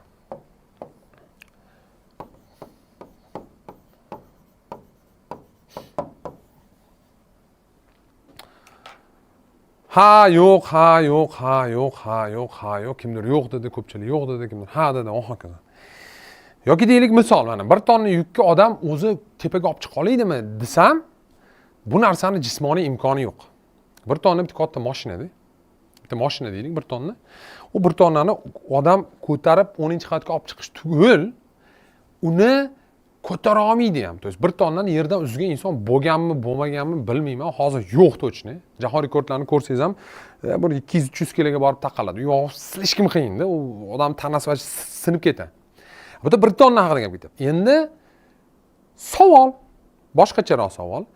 Agar bir tonnani 25 kilodan bo'lib chiqsam, ya'ni 40 ta bo'lakka bo'lib chiqsam, 10-qavatga olib chiqa olaymanmi? To'g'ri, vaqt ko'p ketishi mumkin. Lekin olib chiqa olaymanmi? 25 kiloni olaman.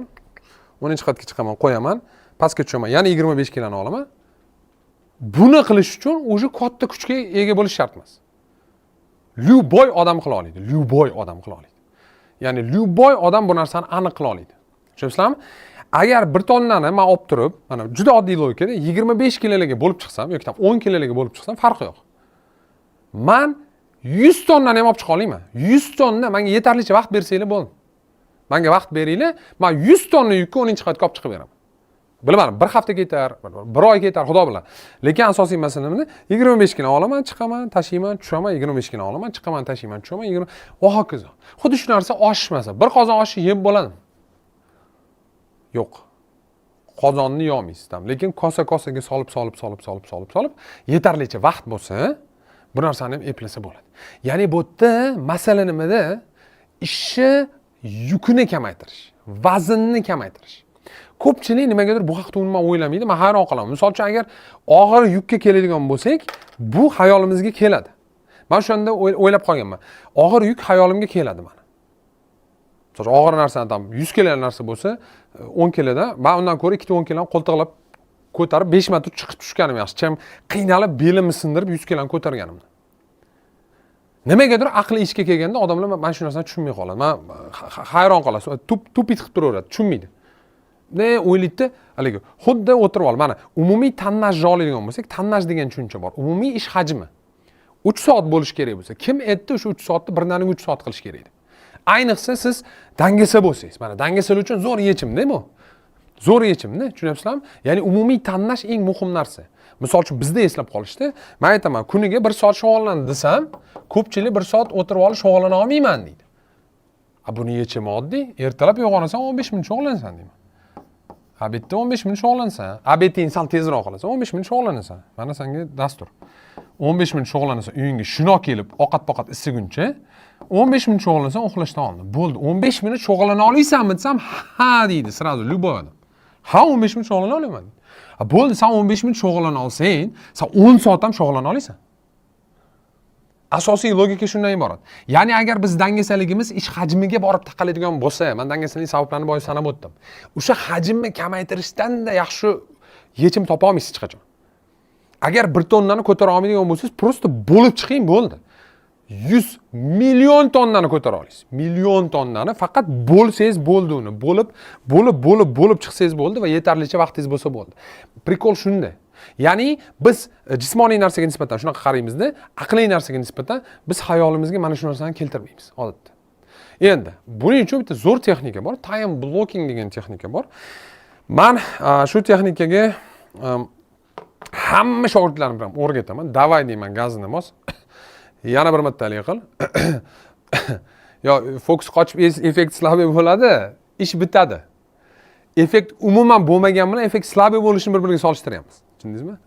Logika. Mayli, masala unda emas. Qaranglar, time blocking.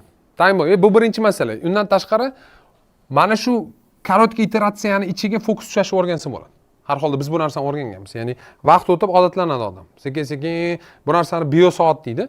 Ya'ni sizning miyangiz qisqa iteratsiya ichida maksimal fokusni berishni o'rganadi. Bu aniq.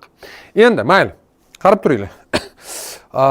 Demak, time blocking texnikasi nima degani? Men time blocking havodan olganim yo'q haqiqatdan. Men prosta time blockingga duch kelib qolganman. Menga shu ideya kelganda men o'ylaganman, ehtimol balki qanaqadir usul bor qo'shimcha. Va ishlash va dam olish vaqtini belgilab olishdan iborat time blocking. Men aytganman, qara deganman. O'tirib xotirani shug'ullantirish bilan 1 soat shug'ullana olmayapsan. Okey, chidamliging yetmayaptimi? Sen vaqt belgilab, senga 15 minut ishlashga udobnimi? Ha. Tamom, 15 minutdan 4 ta iteratsiya qilasan. Iteratsiya degani bir marta ishlab, keyin feedback olish. Endi iteratsiya degani nima degani? Men o'tirdim, men ishladim. 15 minut ishladim.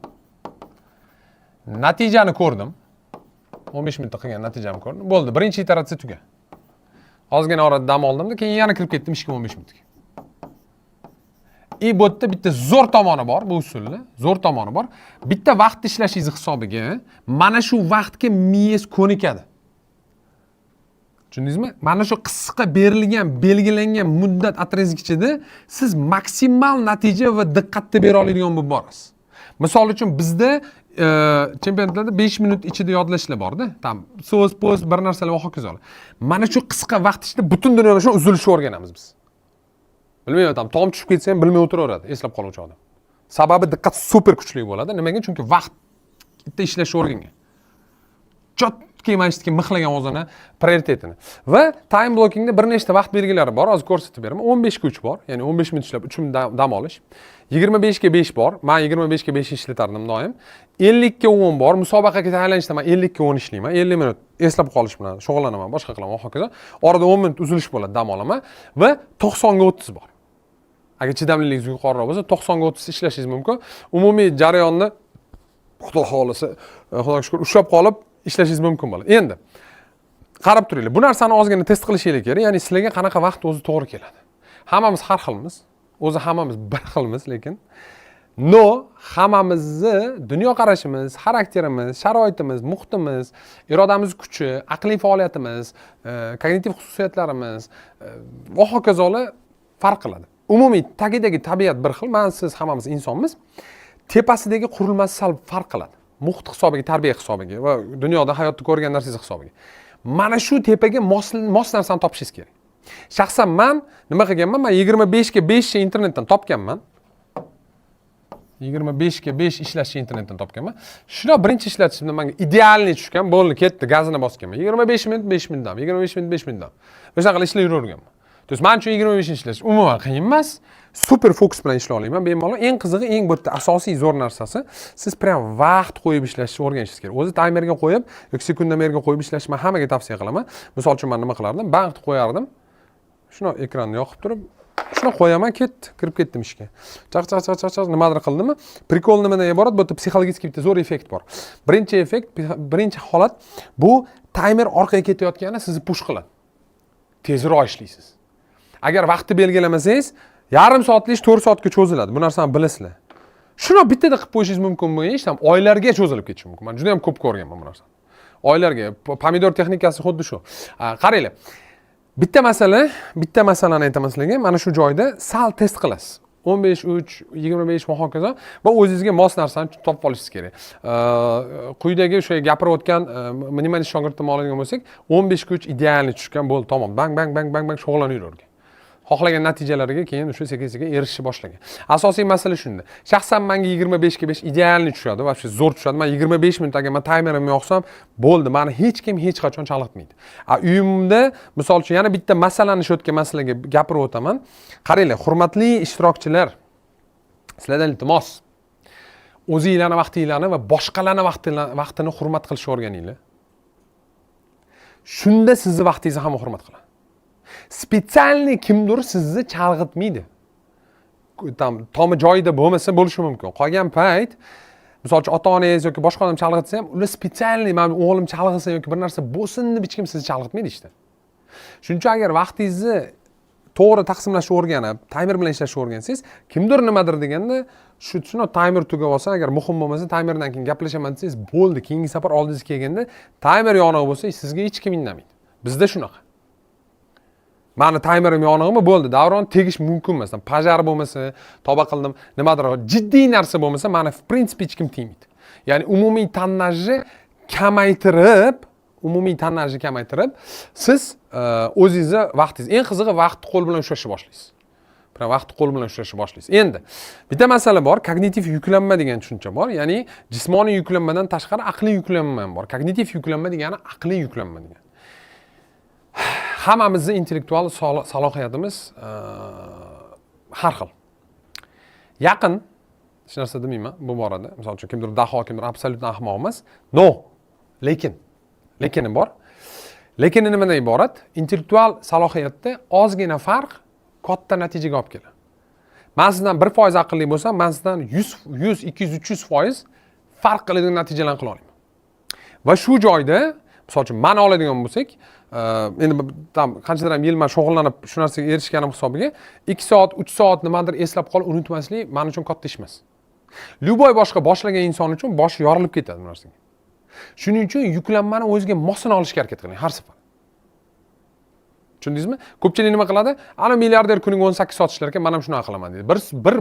Bir haftadan keyin dabdalangiz chiqib ketadi. Sog'liq o'tiradi, ko'zlaringiz ishib bir narsa bo'lib ketasiz. Sizga mos emas u anaqa. Tushunyapsizmi? Misol uchun bir kishi kirdingizda sport zaliga kimdir 300 kg bilan o'tirib turyapti, yelkasiga qo'yib. Uni borib ko'taraman desangiz nima bo'ladi? Travma bo'ladi, o'lim bo'lishi mumkin. Любой narsa bo'lishi mumkin. Siz ko'tara olmaysiz chunki. Ko'tara olasiz 300 kg. Просто vaqt kerak u 300 kg gacha yetib borguncha. Shuning uchun hozircha men o'zimni 50 kgni ko'tarib turaolay. Keyin 60, keyin 70, tik qanchadir vaqtdan keyin yil o'tar, 2 yil o'tar, bilmayman. O'sha vaznni ham men ham ko'taraman. Chunki u ham odam, u ham ko'taradi. Просто ungacha bo'lgan men vaqtim bor ozgina. Farq bor. Mana shu farqni inobatga olinglar har doim. Xo'p, ikkinchi sir tushunarli bo'lsa, 2 bosib yuboringlar iltimos. Ikkinchi sir Aslanbek nima qilsa bo'ladi? Aslanbekka chiqib ketsa bo'ladi, boshqa narsa qilmaydi bu holatda. Konsert emas-ku.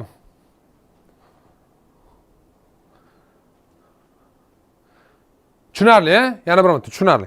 Yana qarab turinglar. Asosiy masala nimadan iborat? Yuklanmani ko'tara olmayapsanmi? Sal kamaytirib ko'tar. Uchinchi sir. Bu sal neyrofiziologiyaga chuqurlashamiz bugun. Ya'ni neyrofiziologiya deganda miya qanaqa ishlashiga demoqchiman. Kuchli odatlarni shakllantirish uchun tasdiqlovchi ta'lim usuli haqida gaplashamiz. Qarang. Maqsadga erishish uchun atrof muhit xalaqit beradi har doim. Tushuningki, yana bir marta siz maqsad qo'yib, men tam misol uchun 1 million dollar pul ishlayman yoki qanaqadir somsaxona ochaman, 10 ta filial yoki yana bir nimadir qilaman yoki ayol 8,5 olaman. Siz o'sha maqsadni qo'yganingizdan so'ng atrofingiz o'zgarib, hamma yaqinlaringiz sizning maqsadga erishishingizni xohlab qolmaydi. Ularning o'zini trayektoriyasi bor. Trayektoriya nima degani? Misol uchun men tosh otsam, mana ballistik trayektoriya deydi. Mana bu yerda bo'lsak, men bitta nimadir otsam, u bunday tushadi. U tekis uchib ketmaydi koinotga, to'g'rimi? Mana bu trayektoriya, bu yo'nalish. Har bitta insonning o'zini kognitiv, hayotiy, qadriyatiy trayektoriyasi bor. O'sha trayektoriya bo'yicha harakatlanadi. Va siz maqsad qo'yganingizda, siz mana shu trayektoriya bo'yicha ketyapsiz. Siz misol uchun pulingiz yo'q yoki ingliz tilini bilmaysizda, siz aytyapsiz, "Men mana shu maqsadga erishaman" deyapsiz-da. Siz trayektoriyangizni o'zgartirishga kuchlanishga berishni boshlaysiz. Lekin siz bilan birga ketayotgan odamlar bu narsani qilmaydi, ular dalshi davom etadi, o'zini trayektoriyasi bor ular. Ular men bilan birga o'zgaradi degan fikr u noto'g'ri fikr. Bunaqa holat bo'lishi mumkin qachonki siz hammangiz birga qaysidir maqsadga nisbatan yursangiz. Shuning uchun maqsadga erishish jarayonida atrof muhit doim xalaqit beradi. Вот прям doim, har doim siz qanaqadir to'siqqa uchraysiz. To'xtamasdan. Sababi nima? Sababi trayektoriyalar farqi. Endi, qaranglar, maqsadga erishish uchun asosiy narsa bu qayta takrorlashlar soni. Necha soat ingliz tili bilan shug'ullanganingiz, necha marta o'tirib nima qilganingiz. Maqsadga erishishingizni asosiy KPI, bugun KPI haqida gaplashdik. Key Performance Indicator, ya'ni kalit nuqtasi shundan iboratki, necha marta nimani qilasiz. Mani maqsadim qanaqadir bo'lsa, shu maqsadga nisbatan qancha vaqt sarfladim, qancha aql sarfladim va bu narsani necha marta men qildim, yana qaytib. Mana shu narsa meni oxirgi maqsadimga erishish yoki erisha olmasligimni ehtimoliga ta'sir qiladi. Agar yetarlicha harakat qilib bergan bo'lsam, kerak bo'lsa garantировать qilib berish mumkin. Bizga qanaqadir garantiya bo'lishi mumkin bu yerda. Endi maqsadga erishish uchun asosiy narsa bu qayta takrorlash bo'lsa, bitta muammo bor. Bitta katta muammo bor. Qayta takrorlashlar uzoq muddat davomida bo'lishi kerak. 1 yil, 2 yil, yarim yil, 10 yil ba'zida, hokazo. Qanchadir vaqt davomida qayta nimadir takrorlanish kerak. Misol uchun, olimpiadani yutdi, kimdir, Diyorova yutdi, Diyorova deylik, olimpiadani yutdi. Olimpiya chempion bo'ldi. Lekin unda yoshligidan har kun trenirovka qilib yurgan. Har kun maktabdan borib trenirovka qilgan, maktabdan kelib trenirovka qilgan, har kun trenirovka qilib, ya'ni qayta takrorlashda tanlashi to'plangan bo'ldi. Kelib, mana bitta siz uni taniyapsiz. Wow, maqsadga erishdi, olimpiya chempion bo'ldi, gapi yo'q, zo'r, to'da havas qilyapsiz, lekin bu yog'ini siz ko'rmagansiz. Mana bitta juda ham katta, prям titanik darajada katta, juda ham hajmi katta ish qilingan-da va har kun takrorlangan. Agar misol uchun bu qiz qanchalik talantli bo'lishidan qat'iy nazar, bir oyda bir marta trenirovka qilganda, men bu zonaga hech qachon yetib bora olmasdim. Bu narsaning imkoni yo'q. Qayta takrorlashlar soni juda ham katta rol o'ynaydi. Ammo aytib o'tganimdek, mana shu qayta takrorlashlar soni yillar davomida bo'lishi kerak bo'lib qolsa, bu narsani amalga oshirishga deyarli imkon yo'q. Faqatgina bitta yo'l bilan amalga oshira olasiz. Nima? Qanaqa holat bo'lishidan qat'iy nazar qayta takrorlanaveradi. Nima? Qanaqa holat bo'lishidan qat'iy nazar qayta takrorlanadi. Sizlarga savol. Nima narsa? Qanaqa holat bo'lishidan qat'iy nazar inson hayotida takrorlanaveradi. Nima shu narsa? Nima shu narsa?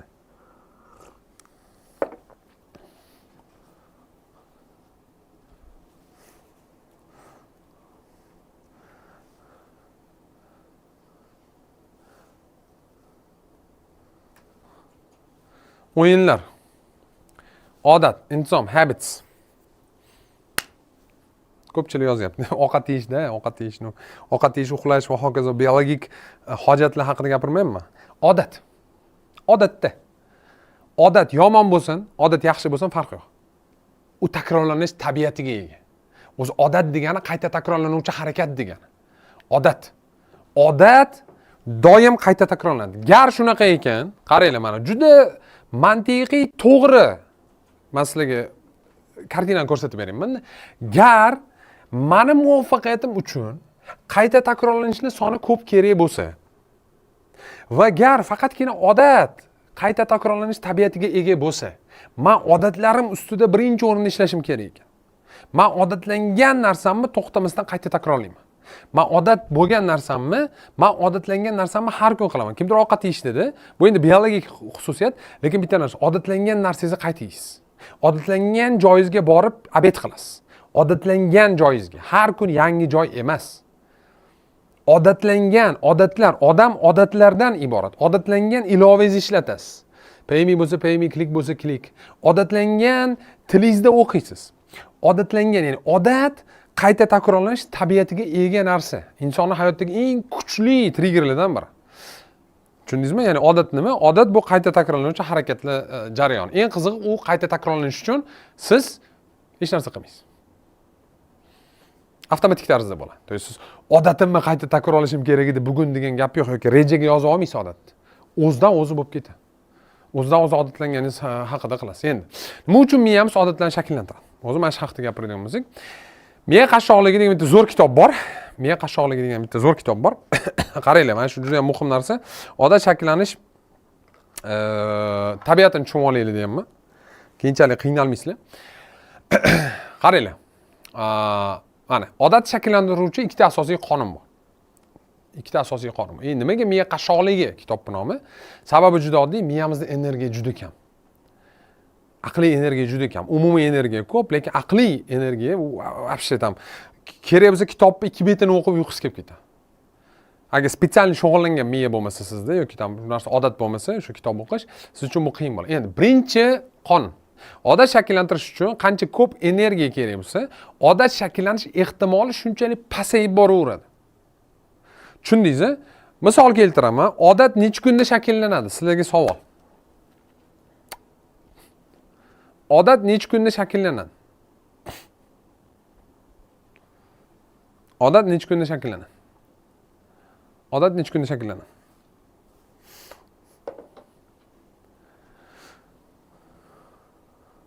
Yana bir marta. Uchinchi sir. Hozir men sizlarga bitta zo'r narsani o'rgataman, xudo xolisa. Takoy. Chotki. 21 kun deb yozyapti ko'pchilik. Qarang. Endi sizlarga savol. Har kuni 10 kilometr yugurish odatini shakllantirmoqchiman o'zimda. Ertalab turib 10 kilometr yugurib qaytib kelish odatini shakllantirmoqchiman. To есть men bu narsani har kun qilmoqchiman. Menda bo'lgan bunaqa odat. Men pashta 12 yilga yaqin vaqt oralig'ida kun qoldirmasdan yugurganman. Ilgari sport bilan shug'ullangan paytlarim, hozir sportsmen emasman. No, qaranglar, yana bir marta. Bir kunda 10 kilometr yugurish oson narsa emas.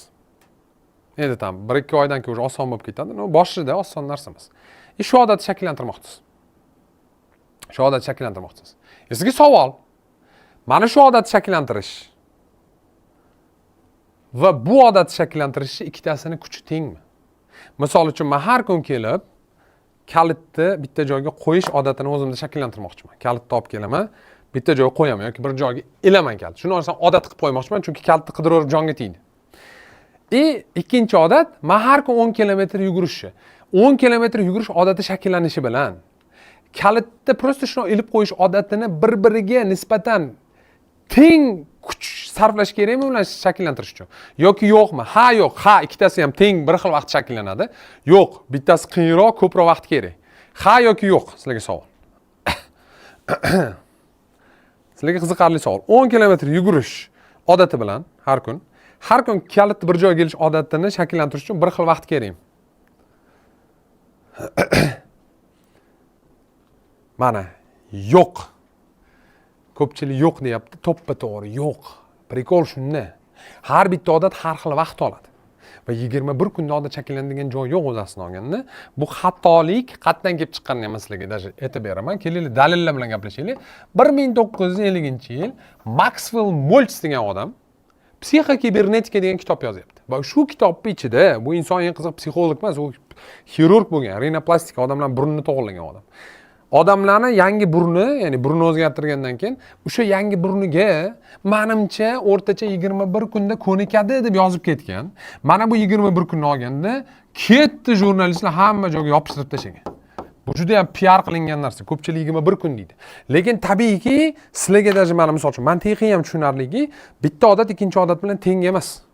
Bitta odat ikkinchi odat bilan teng emas. 10 kilometr yugurish odati, kalitni joyiga ilish odati, ikkitasi har xil energiyani talab qiladi va kalitni joyiga ilishi bir haftada o'rganishingiz mumkin. Har kun 10 kilometrdan yugurishni 2 oy yugurib ham tashlab qo'yishingiz mumkin. Odat bo'lmay qolishi mumkin.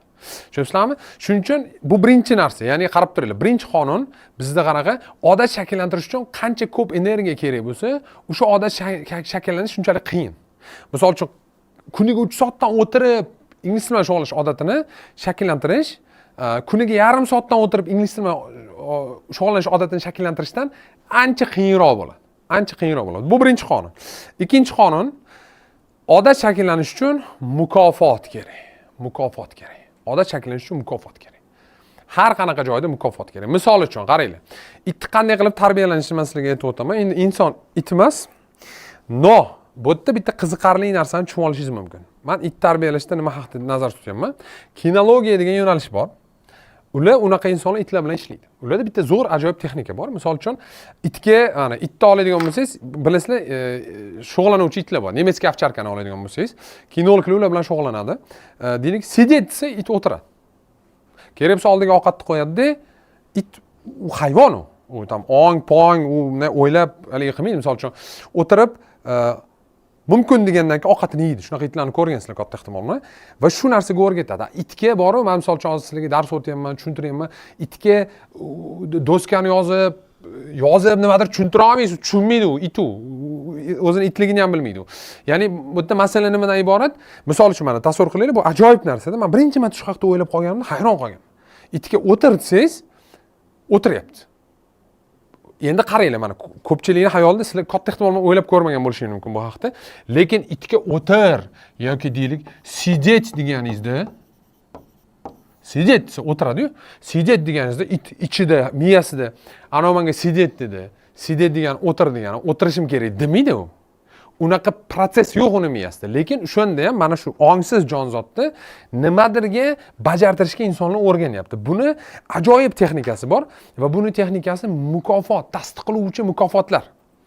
Qanday qilinadi? Kichkinagina ovcharkani olinadi. Mana usullaridan biri, usullari o'zi ko'p. It shunday o'tirganda o'tirdi, qaranglar. O'zi o'tiradi-yu, qachondir, to'g'rimi? O'tirdi. Birinchi masala. Sidet deyildi. Ikkinchi masala, mukofot berildi. Ya'ni kichkinagina ovqatcha berishadi. Mana misol uchun it kuchi yuradi, bitta o'tirsa, sidet deb beriladi, boshdan silab qo'yiladi, mukofot beriladi. Sidet deyiladi va mana bu uchta jarayon bir-biriga bog'lanishni boshlaydi itning miyasida. Shartli refleks bo'ladi. Pavlov tadqiqotlari esingizda bo'lsa, lampochkani yoqsa, itni og'zidan so'laylik kelardi. Bu yerda ham xuddi shunaqa shartli refleks paydo bo'ladi. Ya'ni sidet degan so'z, o'tirish jarayoni, sidet degan so'z va mukofot bir-biriga bog'lanib bitta chain, ya'ni bitta zanjir hosil qiladi miyada. Undan keyin qanchadir ham o'tgandan keyin, qanchadir ham vaqt, bu narsa 200-300 marta takrorlangandan keyin haligi kinolog sidet desa, tamom, it o'tiradi va mukofot kutishni boshlaydi. Mana shu bu vobshe o'ta kuchli narsa va bu haqida bitta kitob bor, men sizlarga tavsiya qilaman, qaranglar. Don't Shoot the Dog degan kitob bor. Karen Pryor yozgan. Mana The Art of Teaching and Training. Ya'ni o'qish va mashq qilishni art nima bo'ladi, anaqa iskustvo nima bo'ladi? San'at, ya'ni o'qish va trenirovka qilishni san'ati degan kitob. Mana shu kitob vobshe dahshat kitob, men sizlarga tavsiya qilaman. Agar odat shakllantirmoqchi bo'lsangiz, любой odat shakllantirishga yordam beruvchi kitoblardan biri. Mana shu kitobda zo'r narsani ko'rsatib bergan, qanday qilib har bitta ishdan keyin mukofot olish. Misol uchun boya aytdim, ishni bo'lib chiqinglar deb, 15 minut ishladim, 15 minutdan keyin mukofot oldim. Deylik, mukofot bo'lishi mumkin, kichkinagina shirinlik bo'lishi mumkin. Mukofot bo'lishi mumkin, prosta chiqib turib, oynani ochib uzoqqa qarash bo'lishi mumkin va hokazo. Ya'ni bu narsani urfga aylantirish kerak. Urf nima degani? Urf bu ketma-ket qilinadigan qanaqadir harakatlar. Urf odat. Urfga oldiga odatni qo'yiladi. Ko'rdingizmi? Ya'ni urfga o'zini avtomatik ketma-ketligi bor. Ya'ni agar men deylik 15 minut ishlab har 15 minutdan o'zimga qanaqadir mukofot tizimini o'ylab topsam, kichkinagina bironsa bo'lishi mumkin, kichkina shokoladdan bo'lishi mumkin. Farqi o'ziga nima yoqsa yoki ozgina yana bir narsa qilib qo'yish yoki deylik 50 minut ishlagandan keyin bitta seriya ko'rib qo'yish, qanaqa serialdan. Farqi yo'q yana bir marta. Bu har bitta insonga har xil narsa. Keyinchalik sizning miyangizda nima shakllanadi? Haligi qilayotgan ishingiz bilan mukofot orasidagi bog'liqlik shakllanadi. Va sizda avtomatik tarzda odat shakllanishi bir necha karra tezlashib ketadi. Nimaga? Chunki qilayotgan ishingizdan so'ng miya mana bu qilingan ishga 15 minut ishlanganga mana bitta berilayotgan mukofotni bog'laydi. Keyingi safar siz o'sha ishni qilmoqchi bo'lganingizda, bu kitob o'qish, ingliz bilan shug'ullanishmi, mukofotni o'ylaydi miya. Miya birinchi o'rinda mukofotini o'ylaydi. Prям qilib ko'ringlar, bu juda ham zo'r narsa. Avtor kitob ichida shunaqa narsani tushuntirib berganki, nemis tilini o'rganish jarayonida shokoladlarni ishlatgan. Hozir imtihon topshirish kerak bo'lgan, mana shu Karen Pryor o'zi aytib bergan. Juda qiyin til, menga yoqmaydi bu til deganda, lekin o'rganishim kerak. Men mukofot tizimini ishlab chiqqanman. Bang bo'ldi. imtihon topshirgan va hokazo. Ya'ni mana Don should the dog zo'r kitob, realniy prям tavsiya 100% bu narsani qilsanglar bo'ladi. Endi mukofot tizimini o'ylab topishinglar kerak. Mukofot tizimi bu shirinlik, qaysidir multfilm, serial bilmayman, sizlarga nima yoqishiga bog'liq. Prosta bitta zo'r kichkinagina siri bor bu narsani, mukofot ko'p bo'lishi kerak emas. Nimaga? Chunki mukofot ko'payib ketsa, mana bu jarayonni ko'p takrorlay olmaysizlar. Ish mukofot jarayoni qancha ko'p takrorlansa, shunchalik mana bu bog'liqlik o'sib boradi. Agar siz bu narsani bitta qilib turib, katta mukofot beradigan bo'lsa o'zingizga, mana bu ishdan o'zi hech qanaqa ma'no qolmaydi. Endi mukofot tizimini doim KPI ga bog'lang. KPI haqida gaplashdik. Bugun ko'rdinglar, mana shu 3 ta sirni ko'rib chiqqanimizda 1, 2, 3 deyapman-da. Boshida KPI aytdi. Mani KPI ham, misol uchun har kun o'tirib ingliz tilini shug'ullanish yoki kuniga qanchadan so'z yodlash va hokazo. Itogoviy natijasi emas, qilishim kerak bo'lgan ishlarga e'tibor beryapman. Mana shu ishlarga mukofotni bog'lang har safar. Ish qildim, qanaqadir mukofot. Ish qildim, qanaqadir mukofot. Borgan sari ish yoqishni boshlaydi. Chunki miya ishdan keyin mukofot borligini bilishni boshlaydi. Ha, ishdan keyin mukofotim bor ekan deydi. Sizga bu narsa sekin-sekin haligacha yoqimli his paydo bo'lish boshlaydi. Endi qarab turinglar. Umumiy oladigan bo'lsak, 3-narsa tushunarli bo'lsa 3 bosib yuboringlar. Video game bo'ladimi? Конечно bo'ladi. Video game mana zo'r narsa. Mukofot tizimini o'ylab topish uchun video o'yinlari, men o'zi video o'yinlari hater emasman men. Tam kuniga 10 soat, 8 soat, 5 soatdan o'ynasangiz, mana dabdala. Lekin umumiy qilganda video o'yinni learning processga tiqsa bo'ladi. Ya'ni o'rganish jarayoniga, imtihonga tayinlanish jarayoniga mukofot sifatida va boshqa jarayonlar sifatida video o'yinlarni joylash maqsadga muvofiq deb hisoblayman. Bu juda ham zo'r narsa. Yana qarab turaylik. 4-chi bizda anaqamiz bor. 4-chi yana 3 ta sirni ko'rib chiqdik. To'g'rimi? 3 ta sirni ko'rib chiqdik. Birma-bir hammasi bir-biriga bog'liq. KPI haqida gaplashdik. Key performance indicator, ya'ni mindsetingizni qaysi tomonga ag'darishingiz mumkinligi haqida gaplashdik. Hajm masalasini kamaytirish haqida gaplashdik. Ya'ni istalgan ish hajmini kamaytirsa, o'sha ishni qilish osonroq bo'ladi. Mukofot haqida gaplashdik va yana bitta narsa bor. Bu dominantalar. 4-chi va yakuniy sir. Qo'polroq aytganda. Ya'ni dominantalar qanaqa ishlaydi, dominantalar qanaqa shakllanadi va nima o'zi u dominanta? Dominanta o'zi nima? Endi qarab turinglar. Mana shu sirlarni umumiy hozirda 4-chi sir haqida oxirida gaplashamiz. Asosiy masala nimada? Umumiy sirlarni ishlatish jarayonida, mana shu masalaga aytgan narsani ishlatish jarayonida siz 2026-yilni Xudo xolisa muvaffaqiyatli yakunlaysiz. Nasib bo'lsa, Xudo xolisa, siz sababini qiling ko'proq. Sizning vazifangiz sababini qilish. Yog'i nima bo'ladi, bo'lmaydi. Xudo xolisa yaxshi bo'ladi. Qaranglar. Asosiy masala mana umumiy qilib oladigan bo'lsangiz, yana bir marta muvaffaqiyatli yakunlash uchun 2026 ni nimalar kerak bo'ladi? Bugun mindsetga urg'u berdik. Mindsetga chuqurlashdik.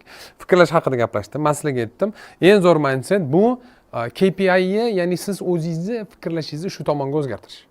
Umuman olganda bitta savol sizlarga, tasavvur qilinglar, bugun o'rgatgan va kecha o'rgatgan hamma narsamni oldinglar va haqiqatdan ham ishlatishni boshladinglar. Bu narsa sizlarga qanaqa natijalar berar edi? Nima deb o'ylaysizlar? Chatga yozinglar. Ya'ni haqiqatdan ham mana bugun o'rgatgan narsamni, kecha o'rgatgan narsamni olib turib, shuni bir-biriga qo'shib, realniy qo'llashni boshlasanglar, 26-yilni siz o'ylashingiz bo'yicha qanaqa o'tadi?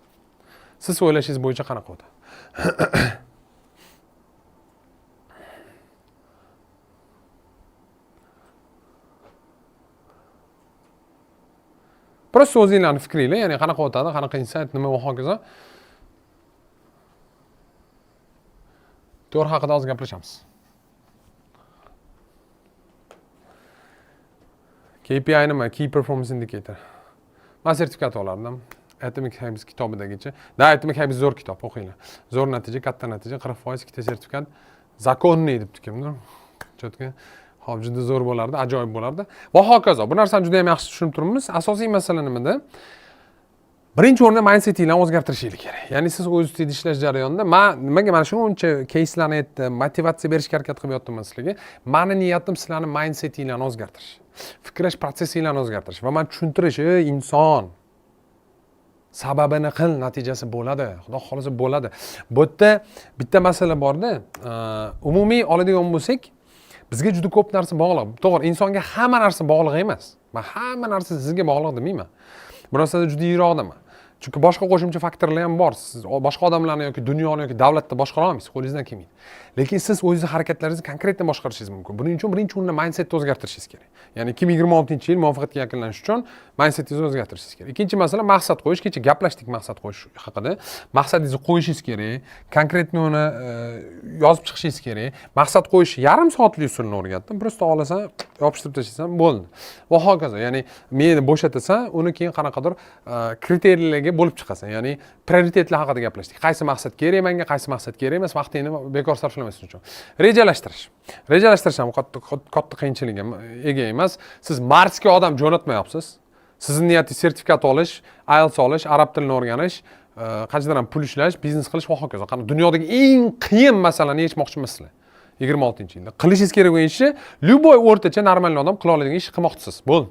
To есть bu yerda qanaqadir hayratlanarli natija qilish ham shart emas, hayotni o'zgartirish uchun. Dangasalik va intizom haqida bugun chuqurlashdik, gaplashdik. Ya'ni dangasalik, intizom juda ham muhim narsa. Intizomga mindseting to'g'rilashing kerak. Intizomli bo'lish uchun odat shakllantirishing kerak. Odat shakllantirish uchun mukofot berishing kerak. Haligi umumiy hajmni kichiktirmasang, dangasalik yenga olmaysan. Shu pasilni men sizlarga berdim. Ya'ni shu narsani yetkazib bermoqchi bo'ldim. Endi ichki transformatsiya. Qaranglar, men bitta narsani sizlarga aytib o'tay. Hurmatli ishtirokchilar, hurmatli ishtirokchilar. Va hazilsiz. Sizlar o'ylashinglar mumkin hozir bitta narsani nima foyda ekan Davron akaga? Nima foyda ekan Davron akaga? Deylik, qaysidir proyektiga qo'shilmasdan yoki pullik kursiga qo'shilmasdan bepul mana shu joyda o'tirib turib foyda olishiga boshqa insonlar. Foydasi juda oddiy. Buni tagidagi ikkita asosiy manfaati bor. Birinchisi savob, ikkinchi asosiy manfaat bu siz foydani olib meni eslaysiz. Nechta odam keldi oldimga. Nechta odamga meni keyin aytasiz, mana shu ustoz zo'r deysiz. Tushunayapsizlarmi? Biz qachondan beri men shu ta'lim sohasida necha yildan beri yurgan bo'lsam, asosiy maqsad shundan iborat. Maksimal ravishda bir kishi mendan foyda olsa, haligi insondan men foyda olaman. Haligi inson 5 ta insonni olib keladi oldimga. Haligi inson keyingi safar aytadi, zo'r bo'ladi o'tgan safar webinar, o'tgan safar master klass zo'r bo'ladi, qatnash deydi. Mana shuning uchun miylarni men sizlarga aytmoqchiman. Polni proshivka qilinglar. 26 ni kutib olmoqchi bo'lsanglar, nolishni iltimos birinchi o'rinda to'xtatinglar. Bo'g'inglar haligi nolishni. Bo'g'inglar tamom ketsin, nolish hayotinglarda. Nolimanglar, nimadan nolisizlar? Men bugun ikkita video ko'rdim. Mana shu videoni olib turib, perislat qilib turib video olganimda, haligi qo'li yo'q, oyog'i yo'q, tili bilan telefon tuzatib pul qiladigan akani ko'rdik. Undan tashqari ikkinchi video chiqdi. Ikkita qo'li yo'q, 7 ta bolasi bor ayol. Eri olamdan o'tib ketgan urushda. Oyog'i bilan bolalarni kiyintiryapti. Shu ayol ishlab pul topyapti-da.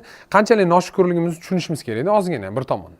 Agar o'zimizni o'zgartira olmasak, har doim nolaversak, nima bo'ladi? Hech narsa bo'lmaydi. Siz maqsadingizga erishish tugul o'rningizdan ham tura olmaysiz. Prosta turib yarim soat bitta ish qilishga ham kuchingiz yetmay turaveradi.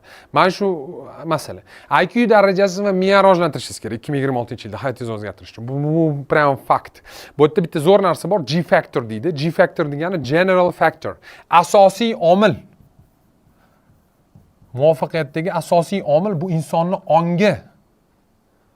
Любой oshirilgan harakat va uni orqasidan beriladigan har qanaqa natija, barokat va hokazolar sizni ongli ravishda qilgan qaroringizga borib taqalaveradi.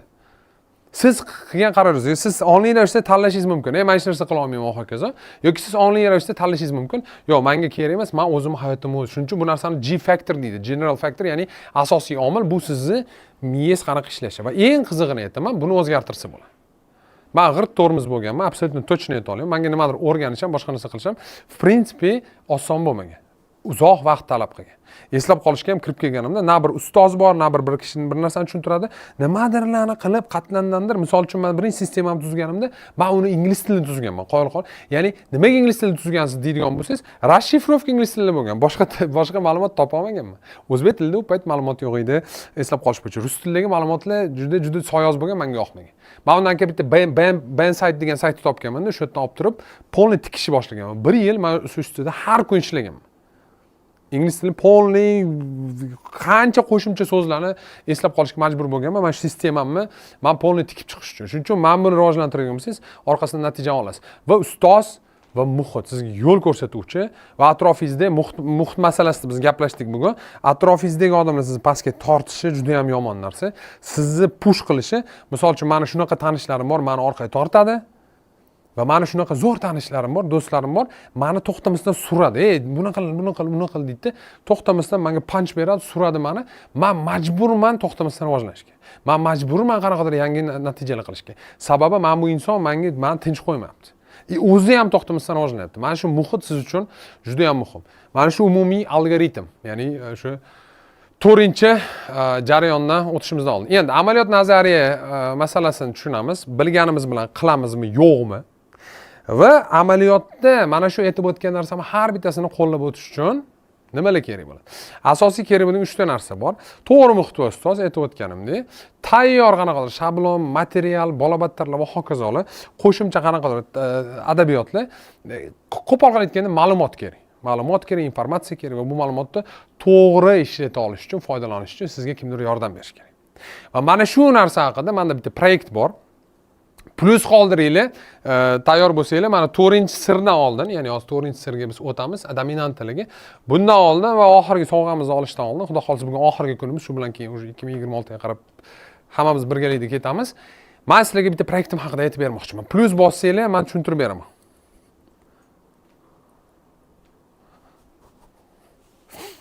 Self improvement kitoblar maslahat bering oxirida. Xo'p, faqat shu savolni yana bir marta berib yuborsangiz bo'ldi. Chunki men hozir qidaman, oqimdaman, ponni tushuntiraman, boshqa qilaman. Hozir tim bo'li o'zim proyektim bilan sizlarga taqdimot qilaman, onboarding qilib chiqaman, undan keyin yana mavzu tushuntiraman, undan keyin sovg'a beraman va hokazo. Va hokazo. Plus bosib yuborsanglar. Xo'p, mana qaranglar.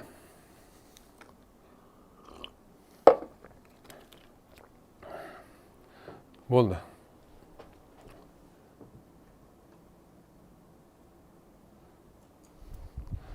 Uzilish qanchalik? Assalomu alaykum.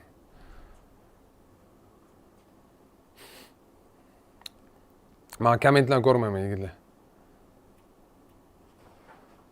Mikrofon ishlayaptimi?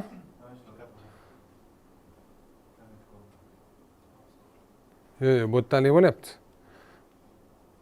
Plus belgisini bosib yuborsanglar boshlaymiz. Mana nimadir visnut qilyapti, 100% ko'rdingizmi? Bugun oxirgi darsim, bugun oxirgi kunimiz, xudo xolasa. Bugun oxirgi kunimiz, xudo xolasa. Xo'p, larni. Hokimiyat 48 qonunini haligi qilaman. Tavsiya qilaman. Yaxshi kitob. Qarab turinglar. Endi qisqa qilib onboardingga o'tadigan bo'lsak, bo'ldi. Qisqa qilib onboardingga o'tadigan bo'lsak, Xo'p, onboardingga o'tadigan bo'lsak, men sizlarga hozir tushuntirib beraman, nimadan iborat, qanday, nima o'zi bu proyektim, qanaqa proyekt, nima bilan shug'ullanish kerak va hokazo. Undan keyin men sizlarga xudo xolisa dominantlar nazariyasi haqida ozgina tushuncha berib o'taman. Endi onboarding nima o'zi? Onboarding nima? Onboarding degani nima degani? Onboardingni qanday qilishni men sizlarga tushuntirib beraman. Onboarding degani proyektimni hozir polni ochib beraman, tushuntirib beraman. Proyektda bu yerda bunaqa qilinadi, bu bunaqa, va hokazo deb tushuntirib beraman birma-bir. Qarab turinglar. Endi onboardingdan keyin sizlar bilan birgalikda dominantlar nazariyasini xudo xolisa ko'rib chiqamiz. Ya'ni kecha ro'yxatdan o'tganlar bormi? Men deb yozib yuboringlar. Kim ro'yxatdan o'tdi kecha? Kecha birinchi kuni kim ro'yxatdan o'tdi? Men kecha taqdimot qilgan edim sizlarga. Ro'yxatdan o'tganlar bo'lsa, men deb yozib yuborsanglar. Men musofirlikdaman, qatnasha olmadim. Aha, okey. Odatlarni shakllantirish uchun Atom odatlar eng zo'r kitob.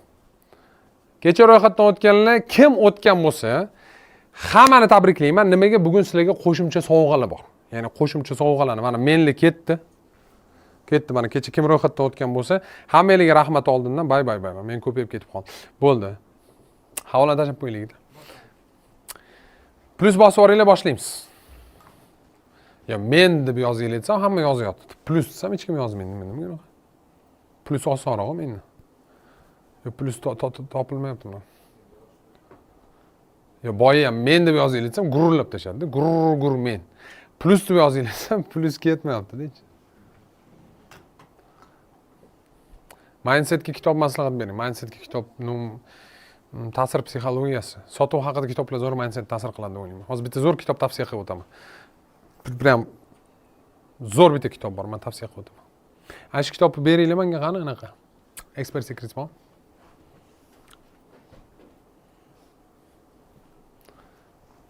Tavsiya qilib ketaman sizlarga. Yakunlaganimizda. Mana yana plyusli yo'qda, ko'rasizlar. Men deb yozinglar desam, men, ha? Mayli. Men deb yozinglar. Men deb yozinglar, bo'ldi, boshlaymiz. Lan, hop. To'rtinchi sir. Dominantalar nazariyasi. Dominantalar nazariyasi. Qarang. Dominanta nima? Dominanta nima? Mana menli ketdi. Dominanta nima? Inson miyasi. Men nima takoy? Rassom emasmi? Taxminan chizdim. Inson miyasi mana bu peshona anaqa, bu orqa miya tomon, bu peshona tomon, mana bu o'sha umurtqaga ketgan zonasi. Endi qaranglar, bizning miyamiz dominantalarga tayanib ishlaydi. Bu nima degani? Bu degani misol uchun mana sizlarga savol. Qaysi inson O'zbekistonga kelsa va qayerdadir Humo'dami, qayerdadir chiqib trening o'tsa, borardingiz. Hamma ishingizni tashlab borardingiz o'sha insonni eshitgani. Yozinglar, qaysi inson kelsa. Rahmat. Meni ham tabriklayman. Usmon Xudoyberdiyev tabriklayman. Qaysi inson kelsa borardingiz. Qaysi inson kelsa borardingiz. Savol sizlarga. Meni hayotim rahmat.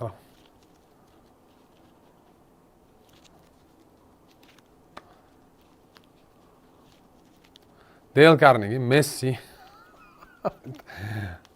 Norbekov o'zi O'zbekistonda, Norbek. Taleb Nassim, Steve Jobs, Andrew Tate, hop, Jordan Peterson, Elon Musk, Bill Gates, Elon Musk, Donald Trump, okay, Elon Musk, Tate, Murod Nazarov, Murod aka o'zi O'zbekistonda, okay, Musk, Ronaldo, Dale Carnegie, David Goggins. Cho'tka mana har bir kishi hammani yozyapti. Endi Elon Musk deb yozdi ko'pchilik. Men Elon Muskni olamanda misol keltiraman. Qarang. Deylik Elon Musk keldi O'zbekistonga va qanaqadir joyda nimadir o'tyapti, tam misol uchun. Hayotni o'zgartirish, biznes haqida qana dars o'tyapti. Okay. Siz bordingiz. Haligi darsga bordingiz-da. Kirdingiz darsga va Elon Muskni ko'rib, "Wow, Elon Musk turib o'paramda" dedingiz-da. Va mana shu xohishingizga javob beruvchi zona bo'ladi doim miyangizda. Va bu zonani nomi dominanta deydi. Nimaga dominanta deydi? Dominanta degani bu qanaqadir joy emas, bu holat. Ya'ni aktiv, mana shu qanaqadir neyron aktiv ishlayapti-da. U neyronlar boshingiz ichidagi hujayralar Elon Muskga qiziqishni bildiryapti. Siz ko'rib o'tiribsiz, maza qiling, "Wow, Elon Musk zo'r odam, tam milliarder" va hokazo. Okay. Va miyangiz qaysidir qismida, qaranglar, bu juda ham fundamental narsa. Buni tushunib olsanglar juda ham kuchli boost bo'lishi mumkin hayotingizda. Miyangiz qaysidir joyida hojatxonaga xohishingiz paydo bo'lish boshladi. Ya'ni misol uchun hojatxonaga borgingizni his qilasiz-ku, u ham miyadan bo'ladi. Ya'ni miya o'sha his qilish, hamma jarayon, kayfiyatdan tortib hamma narsa miyaga bog'liq. Hozircha ozgina hammasi normal, hali ham Elon Muskga qiziqyapmiz. Lekin anorisi kuchayib boradi. Kuchayib borib dominanta mana bundan katta bo'lishi bilan bu o'chadi. Elon Muskga qiziqish riski o'chadi. Hojatxona. To'g'ri yozdimmi? Yumshoq ham. Hojatxona. Xohish paydo bo'ladi. To есть hozirgina Elon Musk ishda o'tiribsiz. Qiziq edi. Mana bu dominant yondi-yu, bunisi risk o'chadi. Qachon Elon Musk og'zini yoparkan, men ketarkinman degan kayfiyatga tushasiz. Srazu. Вот прям joyida. Mana shu dominantalar. Sizni dominantalar boshqaradi. Qaysi dominanta jarayonda bo'lsa, ya'ni tasavvur qiling, men o'tiribsiz Elon Musk ko'rib, "Voy, shuncha yillarni ko'raman" degansizda, Tasavvur qiling, chiqib ketish mumkin emas. Chidashingiz kerak. Tamom, voy, qachon tugar ekan deb o'tirasiz-da. Bo'ldi, sizga Elon Musk milliardlab dollar pul topishni o'rgatadimi? Dunyoni sirini o'rgatib, va shu gitara, mana hojatxona o'ylab o'tirasiz. Tushunasizmi? Oddiy misolda, misol uchun mana muhabbat paytida ham juda kuchli dominanti bo'ladi-da. Muhabbatda shu narkotik moddalarga o'xshab ishlaydi, dominant shakllangan bo'ladi-da. Bir kishini yaxshi ko'ryapsiz, boshqa bola tanligi ayolni yoki erkakni ko'rgisi kelyapti. Va shu zo'r hamma narsani, wow, tishingiz shuni nervingiz ochib og'rib qolsa, tamom, ana odam uchrashaylik, bora uchrasha olmaymiz ham bilan deysizda, borasizda tishni to'g'rilashingiz kerak. Nimaga? Chunki og'riq dominantasi kuchli. Bu dominantalar. Dominantalar shunaqa ishlaydi.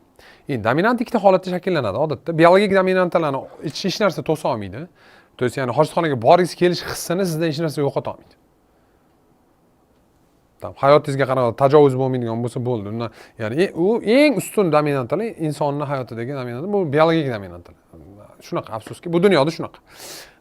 Og'riq va hokazo bo'ldi. Hech narsa kerak emas sizga. Misol uchun hayotingizni xavf ostiga qo'yadigan bo'lsak, tasavvur qiling, bir kishi keldida peshonangizga to'pponchani qo'ydi, pistoletni qo'ydi. Realni otadi agar siz o'tirib 8 soat ingliz bilan shug'ullanmasangiz. 18 soat ham o'tiraverasiz. Sezmaysiz ham o'tirgan. Dangisali ham qilmaysiz. Cho'tka bo'ladi hamma narsa. Tushunasizmi? Nimaga? Chunki dominanta slishkim kuchli. Endi dominantani shakllantirish ikkita yo'li bo'ladi. Birinchi yo'li bu shok. Ikkinchi yo'li bu informatsiya. Ma'lumot. Shok holat bu boya aytganimdek, o'sha tam to'pponchani kimdir qo'ydi, davay qilma. Yoki deylik, mana ko'pincha nima bo'ladi? Rak kasal bo'lgan odamlar statistikasini ko'rsangiz, rakdan davolanadi-yu. Idealni yashashni boshlaydi. Idealni. Mana o'lim yoqasiga bitta bor qaytib keladi-da, tam marafon yuguradi, polni dietada bo'ladi, zo'r yashaydi. Вообще zararli ish qilmay qo'yadi. Umuman. Undan oldin qanaqa yashagani o'zi muhim emas. Chunki ularning miyasi kuchli shokdan o'tadi. Kuchli shokdan o'tadi. Men shaxsan ko'rgan bitta narsam bor. Bitta og'aynim bo'lgan, u почти tam 6-7-sinfdan beri chekadi. 6-7-sinfdan beri chekadi. U вообще juda staj katta. Mana shu 21-yilda, mana 91 bo'lsa 30 ga kirgan paytimiz. Hali bu 13 yil, 13 yoshdan chekadigan odam 17 yillik staj bo'ladi u paytgacha. 17 yildan beri har kun chekib yurgan inson qorda turgan joyda yo'talgan, balg'am ko'chib tushgan qorga. Qop-qora mana shunday pult bilan teng narsa tushgan. Qaytib chekmay qo'ygan shu odam. Shok, hayron qolgan o'pkasidan tushgan narsani ko'rib. G'alati bo'lib qolganda, chunki ta'sir qilgan unga bu narsa. Tamom bo'ldi. Shok holati. Da 10-yanvardan dars boshlanadi. Ro'yxatda o'tganlar meni bilan bog'lanishadi, o'sha tushuntirishadi. 10-yanvardan ishlashni boshlaymiz. Qaraylik. Ikkinchisi informatsiya, ma'lumot. Shok bittada ishlaydi, informatsiya vaqt talab qiladi. Endi qanday qilib bu narsani ishlatsam bo'ladi? Qarang. Har kun ingliz tili bilan shug'ullanmoqchisiz. Dominant shakllantirish usuli qanaqa? Har kun til. Har kun til, misol uchun. Har kun til bilan shug'ullanish dominantni shakllantirmoqchisiz. Har kun ertalab turasiz, oqlingizda olasiz. Cho'tki zo'r narsa bu. Til o'rganish nima menga foyda beradi degan savolni yozasiz-da, o'zingizga berasiz-da, ro'yxat qilib foydalarni yozishni boshlaysiz. Birinchi foydasi, ish topish oson. Misol uchun ingliz tilini bilgan va AI bilan ingliz tilini bilgan dasturchilar o'rtacha 30-40% ko'proq oila olar ekan O'zbekistonda. Ajoyib statistika. Prosta til bilgani uchun. Men prosta rus tilini bilgani uchun ishga olingan menejerlarni taniyman. Prosta til bilgani uchun zo'r joyga ishga kiryapti. Prosta til bilgani uchun. Xuddi unga o'xshab zo'r, keraksa undan zo'rroq mutaxassis olmayapti-da, mana bu tilni bilgani uchun ishga olyapti. Misol uchun. Ishga kirish oson bo'ladi. Ma'lumot chegarasi yo'q. Misol uchun o'zbek tilida ma'lumot kam. Bu narsani bir yaxshi bilasizlar. Afsuski, o'zbek tilida ma'lumot kam, juda kam. Ingliz tilida tiqilib yo'q. Dunyoning tam 55% ma'lumoti ingliz tilida yozilgan. Nechta til bor? 3000 tadan ko'p til bor. 200-250 tasi ishlatiladi. Shuncha tilning ichidan bitta tilda yarmidan ko'p ma'lumot. Tasavvur qiling, bu dahshatda. Ingliz tilini bilgan odam butun dunyoning ma'lumotiga eshik ochiqda. Okay. Yana nima foyda? Networking qila olaman, dunyo bozoriga chiqa olaman. Shunaqa qilib foydalana yozasiz. Mana maqsadingizni qilsam, mana shu narsani qilsam nima foyda olaman? Ikkinchi tarafiga, listning ikkinchi tarafiga shuni qilmasam nima zarar deb yozasiz. Nima zarar degan savol berasiz-da, keyin ro'yxat qilib yozasiz. Til o'rganmasangiz nima bo'ladi? yaxshi joyga ishga kira olmaysiz, katta ehtimol bilan. Tem bo'lib keyingi tendensiyani sizlarga aytaman. Keyingi 5-10 yil ichida til bilmagan odam ish topishi в принципе qiyinlashib ketadi. Aniq qiyinlashadi. Keyingi masala. Ma'lumot yopiq bo'ladi. Ma'lumot egallash qiyin bo'ladi. Keyingi masala fikrlashga ta'sir qiladi bu narsa. Sapir-Whorf nazariyasi. Ko'p til bilgan fikrlash masalasi. Va hokazo va hokazo. Ya'ni listni bir tomoniga mana shu maqsadimga erishsam, qanaqa foydalari bor, pluslari bor, polni yozib chiqasiz. Erinmasdan qisqa qilib yozib chiqsangiz ham bo'ladi. Keyin agar erishmasamchi, qanaqa zararlari bor yozasiz. Yozib bo'lganingizdan keyin list olingda, xohlasangiz yirtib tashlang, xohlasangiz mijg'ilib tashlang, otib yuboring. Fikrlash protsessi tugadi. Va har kun bir marta shuni qilasiz. Kamida tam plus minus 5-10 daqiqa vaqtingizni oladigan narsa. Bu nima qiladi? Bu sizning miyangizni fikrlar bilan yuklashni boshlaydi. Haligi fikrlar vaqt o'tib dominantaga aylanishni boshlaydi. Ya'ni birinchi kichkina, keyin o'sadi. 6 oy shu narsani qilganingizdan keyin kattagina til o'rganishga bitta dominanta shakllanadi. Til o'rganishga miyangiz o'zidan o'zi sizni turtishni boshlaydi. Ya'ni til o'rganishi mukkasidan ketishni boshlaysiz. Hali jinnis bo'lib qolasiz. Mana har doim ana til o'rganish fanat bo'lib qolasiz. Tushunasizmi nima bo'ladi? Fanat bo'lib qolasiz. Til o'rganishi mukkasidan ketgan fanati bo'lib qolasiz. Mana shu narsa odat shakllantirish uchun dominantalar nazariyasi deyiladi. Bu nazariya Aleksey Alexeyevich Uxtumskiy degan neyrofiziolog, nevrolog bo'lgan, o'sha inson kirgizgan fanga. Endi nazariya degan gap sizlarni qo'rqitmasin. Bizda endi nazariya nimaligini ko'pchilik tushunmaydi. Nazariya bu isbotlangan narsa deyiladi. Gipoteza bilan nazariya adashtiradi odamlar. Bu zo'r ishlaydigan narsa. Realni aytyapman, va shu dahshat ishlaydigan narsa. Bu prям siz xohlagan maqsadingizga shunaqa katta kuch bilan talpinishni boshlaysiz, katta tezlik bilan harakat qilishni boshlaysiz. No sizni to'xtatish в принципе qiyin bo'ladi. Tushunarli bo'lsa to'g'ri bosib yuboringlar, iltimos. To'g'ri bosib yuboringlar. 6 oylik davrda ingliz tili bilan shug'ullansa bo'ladimi yo shart emasmi? Ingliz tili bilan shug'ullan, u davr ichida shug'ullansa bo'ladi. Bu jarayondagi narsa-da, tipa ovqat yeyishga o'xshab.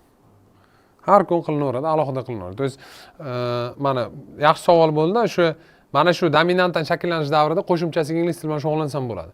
Mana bu 5-10 minut hayotingizdan yo'qotib yuboring bo'ldi. To есть, bu shu uchun har doim. Bundan tashqari qanday yashagan bo'lsangiz yashab yuraverasiz. Dominanti taxminan 3 oydan shu 6 oygacha bo'lgan protsessda shakllandi. Kimdadir osonroq, kimdadir qiyinroq va hokazo.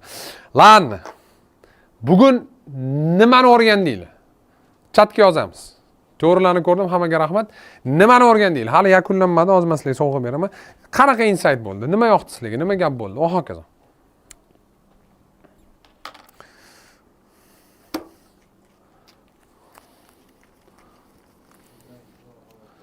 Juman.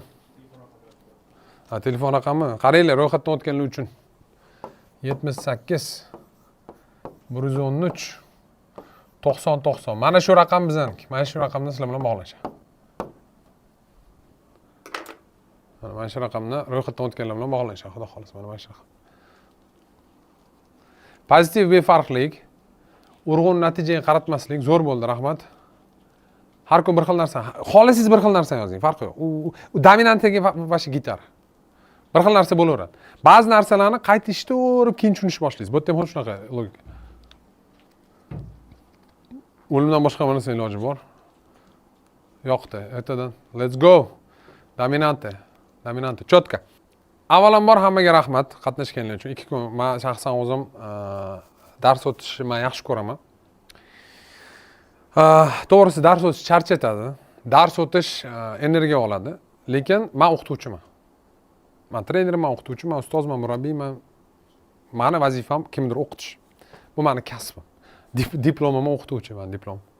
Qaranglar, bitta narsani tushunishni olayman. 2026-yil Xudo xohlasa, har holda men sizlarga shu narsani tilayman. Hayotinglardagi eng omadli, eng go'shli, eng natijasi ko'p yil bo'lsin.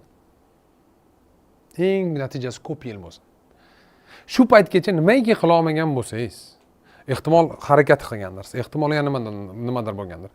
Bu yil o'zgaring. Men sizlarga birinchi o'rinda o'zgarishni tilab qolaman. Chunki o'zgarsiz, siz o'zgarsiz, butun dunyo o'zgarishni boshlaydi. Zo'r bitta kichkinagina hikoya bor, sog'lom olguninglargacha bu haqda. Bir kishi dunyoni o'zgartiraman, dunyo yoqmayapti menga deb turib prezident bo'ladi. Tam ko'p ishlab prezident bo'ladi. Dunyo sammitlarga qatnashib o'zgartira olmaydi. Keyin aytadiki, men deydi davlatim bundan boshlayman deydi. Davlatini ham o'zgartira olmaydi. Odamlar o'zgarmaydi. Dedi, pensiyaga chiqadida hokim bo'ladi. Men viloyatimni o'zgartiraman deydi. O'zgartira olmaydi. Shahrimni o'zgartiraman deydi, o'zgartira olmaydi. Tumanimni o'zgartira olmaydi. Mahallaga boradi keyin oxiri yoshi katta bo'lganda, shu mahallamni o'zgartiring hech yo'q deydi, o'zgartira olmaydi. Hech narsa o'zgarmaydi. Keyin deydi-da, keyin o'zimni o'zgartiray deydi. O'zida ishlashni boshlaydi-yu. Butun dunyo o'zgaradi. O'sha yoshi bir joyga borganda shu narsani tushunadi. Shuning uchun o'zingizni o'zgartiring. Qo'lingizdan keladi. Men qanaqadir daho yoki bir g'ayrioddiy inson emasman. Men qiladigan narsam, ishoninglar, agar birorta ustunligim sizlardan bo'lsa, bu mehnat hisobiga xolos, bu tamom. Xuddi shu narsani qilsanglar, xuddi shunaqa natija olasizlar. Rekord o'rnataman desanglar, o'rnatasizlar. IELTS 8.5 olaman desanglar, minglab odam olib yotibdi-yu. Minglab odam olib yotibdi. 968 ta odam olibdi, haligi O'zbekistonda. Men yaqinda mana konferensiyaga taklif qilishdi. 68 kishi 9 olgan, tasavvur qilinglar. Qilsa bo'ladi. Shuning uchun yana bir bora sizlarga omad tilayman, oilangizga omad tilayman, baxt tilayman, sog'lik tilayman birinchi o'rinda ota-onangizga, sizga, bolangizga, hammangizga 2026-yil Xudo xolisi sizlar uchun eng zo'r, eng yaxshi yilinglar bo'lsin. Kirib kelayotgan yangi yillar bilan tabriklayman. Maqsad 2026 2 kunlik darslarimiz tugadi. Kim onlayn ro'yxatdan o'tgan bo'lsa, ideal yilga sizlarga ham rahmat, sizlar bilan ham Xudo xolisa bog'lanishadi. Hammaga rahmat, sog' bo'ling, omon bo'ling, meni rivojlantiring. Paka.